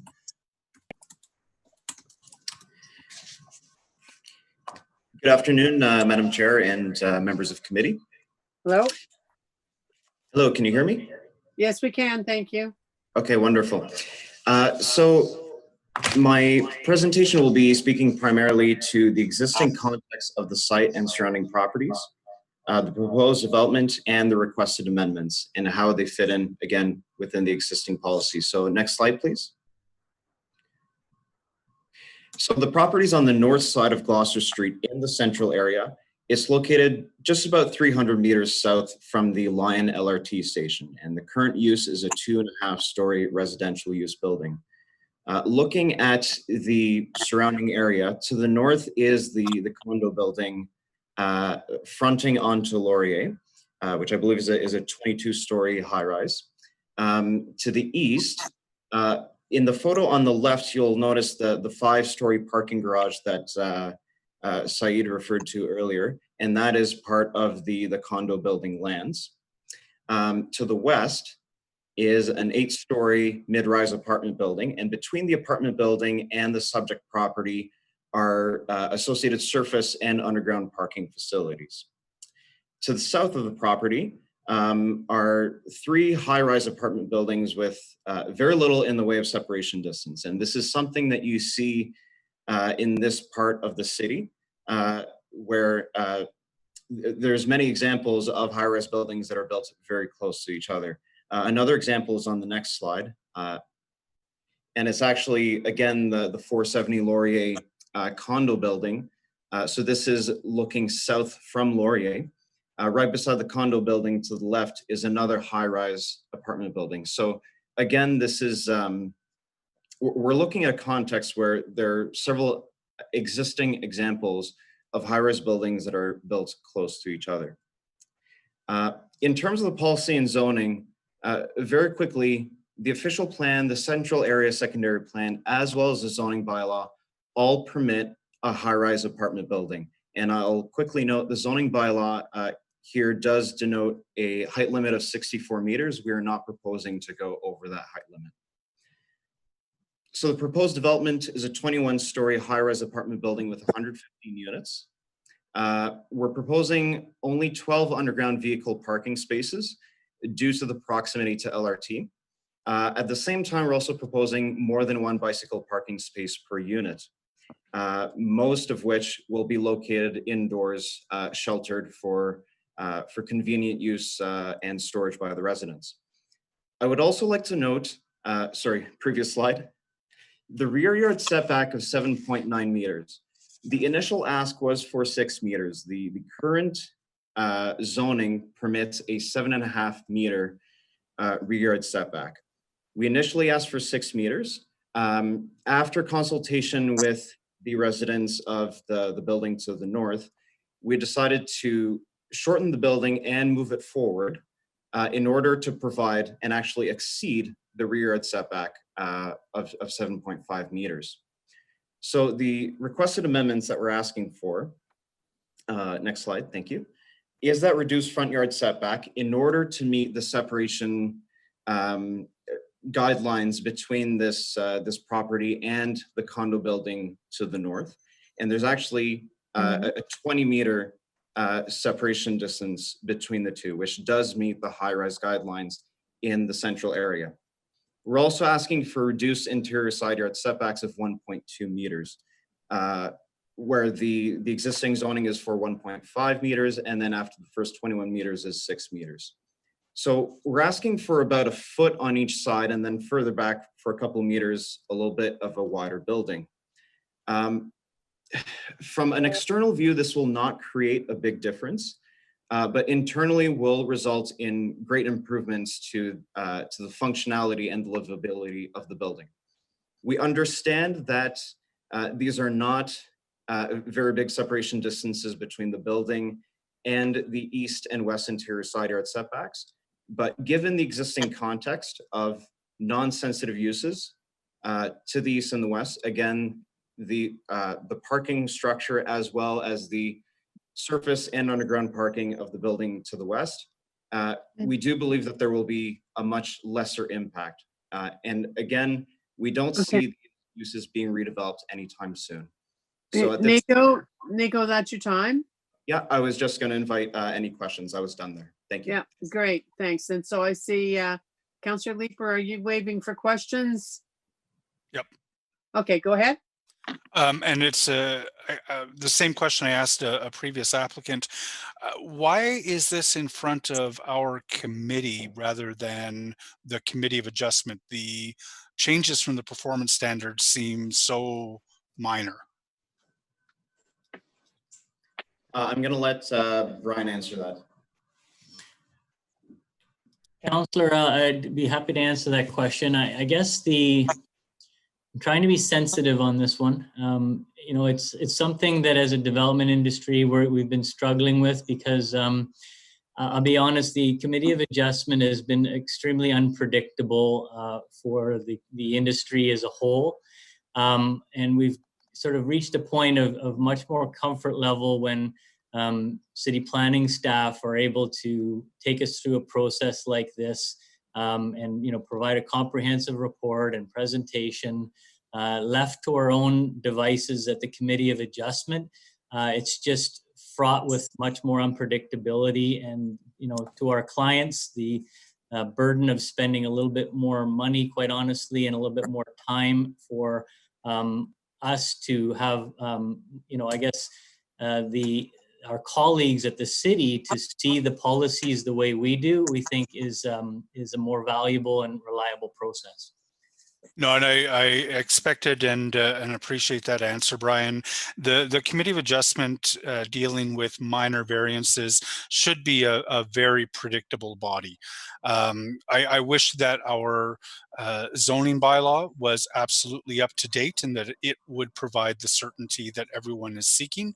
It's not, but as a backup to that, I would love for folks to know, what the Committee of Adjustment is and is not likely to approve. And I do hope that our senior planners listen to and take into account your reply, because I know that certainly planning committee meetings are a lot of resources being expended by the members who sit on planning committee, and it's not just a little bit more expensive and time consuming for you to come here. I know it's significantly more expensive and time consuming for you to come here. So thank you for that answer. My pleasure. Thank you. Anyone else have any questions of the applicant? No? Okay, thank you very much. So for wrap up, anyone? Councillor McKenny, Councillor McKenny, hang on. Vice Chair Gower is going to go first, okay? Vice Chair Gower? I'm just going to be very quick. I did a tally of all the applications today, and I think it's worth noting that if this item is approved, we'll have approved zoning bylaw amendments that would allow for over 1,900 apartments in the city of Ottawa. Most of them in the core, but they do stretch from Ogilvy Road in the east all the way out to Stittsville in the west. So kind of a good indicator of I think we're all seeing more apartment applications in our ward, so worth noting. Thank you, Madam Chair. Thank you. Councillor McKenny? Yeah, just very quickly, I just wanted to note one thing and then make a comment about site plans. So my comments that are in the report were actually, I didn't have an opportunity to update them. The application came back without any notification. So I just want to note that my opposition was to the original what I thought was too close proximity for the rear yard setback. So I did want to note that publicly. And just on the issue of privacy, I understand why residents reacted the way they did. When this first came, 6.5 meters is very close. If you're 10, 15, 20 stories up and somebody's that close to you, privacy is a concern. But with the extension to 20 meters, that is certainly helpful. But just to note that at site plan, we'll be looking for some way of mitigating that concern around privacy. We can do that through architecture by, shifting windows, making sure that they're not perfectly aligned with the existing building. So just a note that something that we can discuss through site plan. Thank you. Thanks very much, Councillor.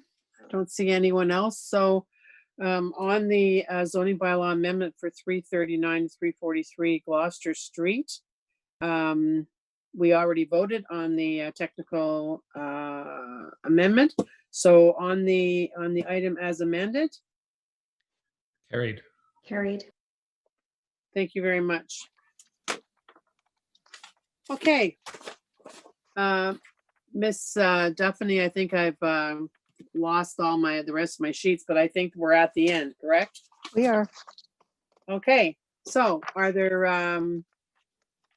any inquiries?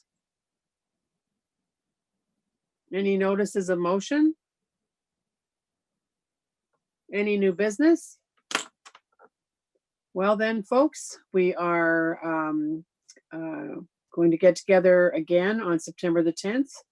And thank you all for your attention today. Appreciate it. Thank you. Bye. Bye-bye. Thanks all. Bye, thank you.